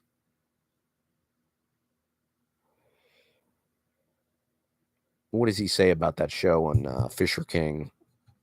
It's how I know I'm really talented. Because he's not on a sitcom. So, I don't know. I watched Don't Look Back. To me, that's the stuff that I'd rather see, you know? I'd rather see the actual story is so much more interesting than that movie was. That movie is just kind of like the Cliff's Notes. And it reminded me of the Tony Curtis Houdini biopic. When I was a little kid, I had this phase where I was like obsessed with Houdini when I was 7. And so we got the Houdini biopic from the library with Tony Curtis and Janet Leigh. I think it was made in like 1950 or something. And it just completely bastardizes what actually happened in Houdini's life. In the movie, I think he dies in the water torture cell, which is not what happened. And so does he die? I think he dies when he goes under the ice in the river. He does this trick where they like bury him in a river under ice and he can't find his way out. It's like that has no basis in fact whatsoever. That's how the Bob Dylan movie felt to me. It felt like the Houdini biopic, where it's like, you know what? We're just gonna kind of conflate things that really don't go together because that's Hollywood, and it just needs to be kind of collapsed into, or not, they feel like they have to tell some other story. It's like they can't just tell the story as it was because that everybody knows that. It's like they have to like create some other reason for the movie or something. It's like the one thing I will say that I liked about the movie is it was kind of about the songs. Even though the way that they portray him writing, I thought was not totally interesting. You know, like his actual story is full of so much texture and things to kind of idealize, and that world really didn't feel convincing to me at all. But, and I'll end with this. I mean, particularly early in his career, before he went electric, Bob Dylan has, you know, 8 or 10 songs that are like almost unbelievably powerful and good. That are like it's like if they didn't exist, I don't even know what the world would be. You know, things like Hard Rain, Times They Are Changing, Blowing in the Wind, sorta. You know, but Hard Rain and Times They Are Changing, it's like you listen to those songs and you're like, how did this guy do this? They're so dense, they're so appropriate to that time and relevant even still. Masters of War is like that. You know, Girl from the North Country, Don't Think Twice, It's All Right. It's like he has a number of, I mean, he's had unbelievable songs his whole career, obviously. But there's something about those early songs that are just like complete classics. And, or, you know, It's All Over Now, Baby Blue, or It's All Right, Ma, I'm Only Bleeding. Like these songs are unbelievable, actually. It's like, how did he has to have some kind of autism. I definitely think Bob Dylan is autistic. It's like he has some kind of, his brain can just encrypt shit, and he's just in a little bit more high definition or something. He can see things a little bit clearer. He just is using a little bit more of his intelligence than the rest of us. His brain, he's able to access a little bit more of his brain or something. A couple more percentage points than the rest of us. In that movie, I felt, to me, it was about the songs. And I mean, those songs always blow you away. You know, and even back then, it's kind of crazy, the sonic landscape, considering it was just him and an acoustic guitar and a harmonica. You know, some of those songs like It's All Over Baby Blue or It's All Right, Ma, I'm Only Bleeding. It's like he really does get a lot out of the acoustic. You know, he's able to completely cast a spell in a mood in a way that, you know, now people would do with, you know, 808s or, you know, whatever the fuck, Asus Mini or whatever the hell those things are. Um, you know, a bunch of studio tracks and envelope filters and whatever the fuck people use. I don't know. But he's just standing there with an acoustic guitar and he just gets this kind of otherworldly landscape. And so I don't know if that was necessarily a quality of the movie, but the movie's kind of about this young person and how these songs just kind of arrive or whatever. I like the way it started where he's like in that station wagon. He's like in the back of the station wagon drawing. But It was okay. It's overrated. The reviews are a little too good. It's not that good. And Timothy Chalamet isn't that good either. He's okay. The singing and playing is not. I mean, granted, it would be pretty impossible to match Bob Dylan and the early Bob Dylan. It would be impossible to match the power of that sound, but he's getting a little too much credit for it. His acting was good, though. I will say that. All right. Well, anyway, thank you guys for watching, and God bless you. Have a wonderful weekend, and we'll talk soon. Okay. Goodbye.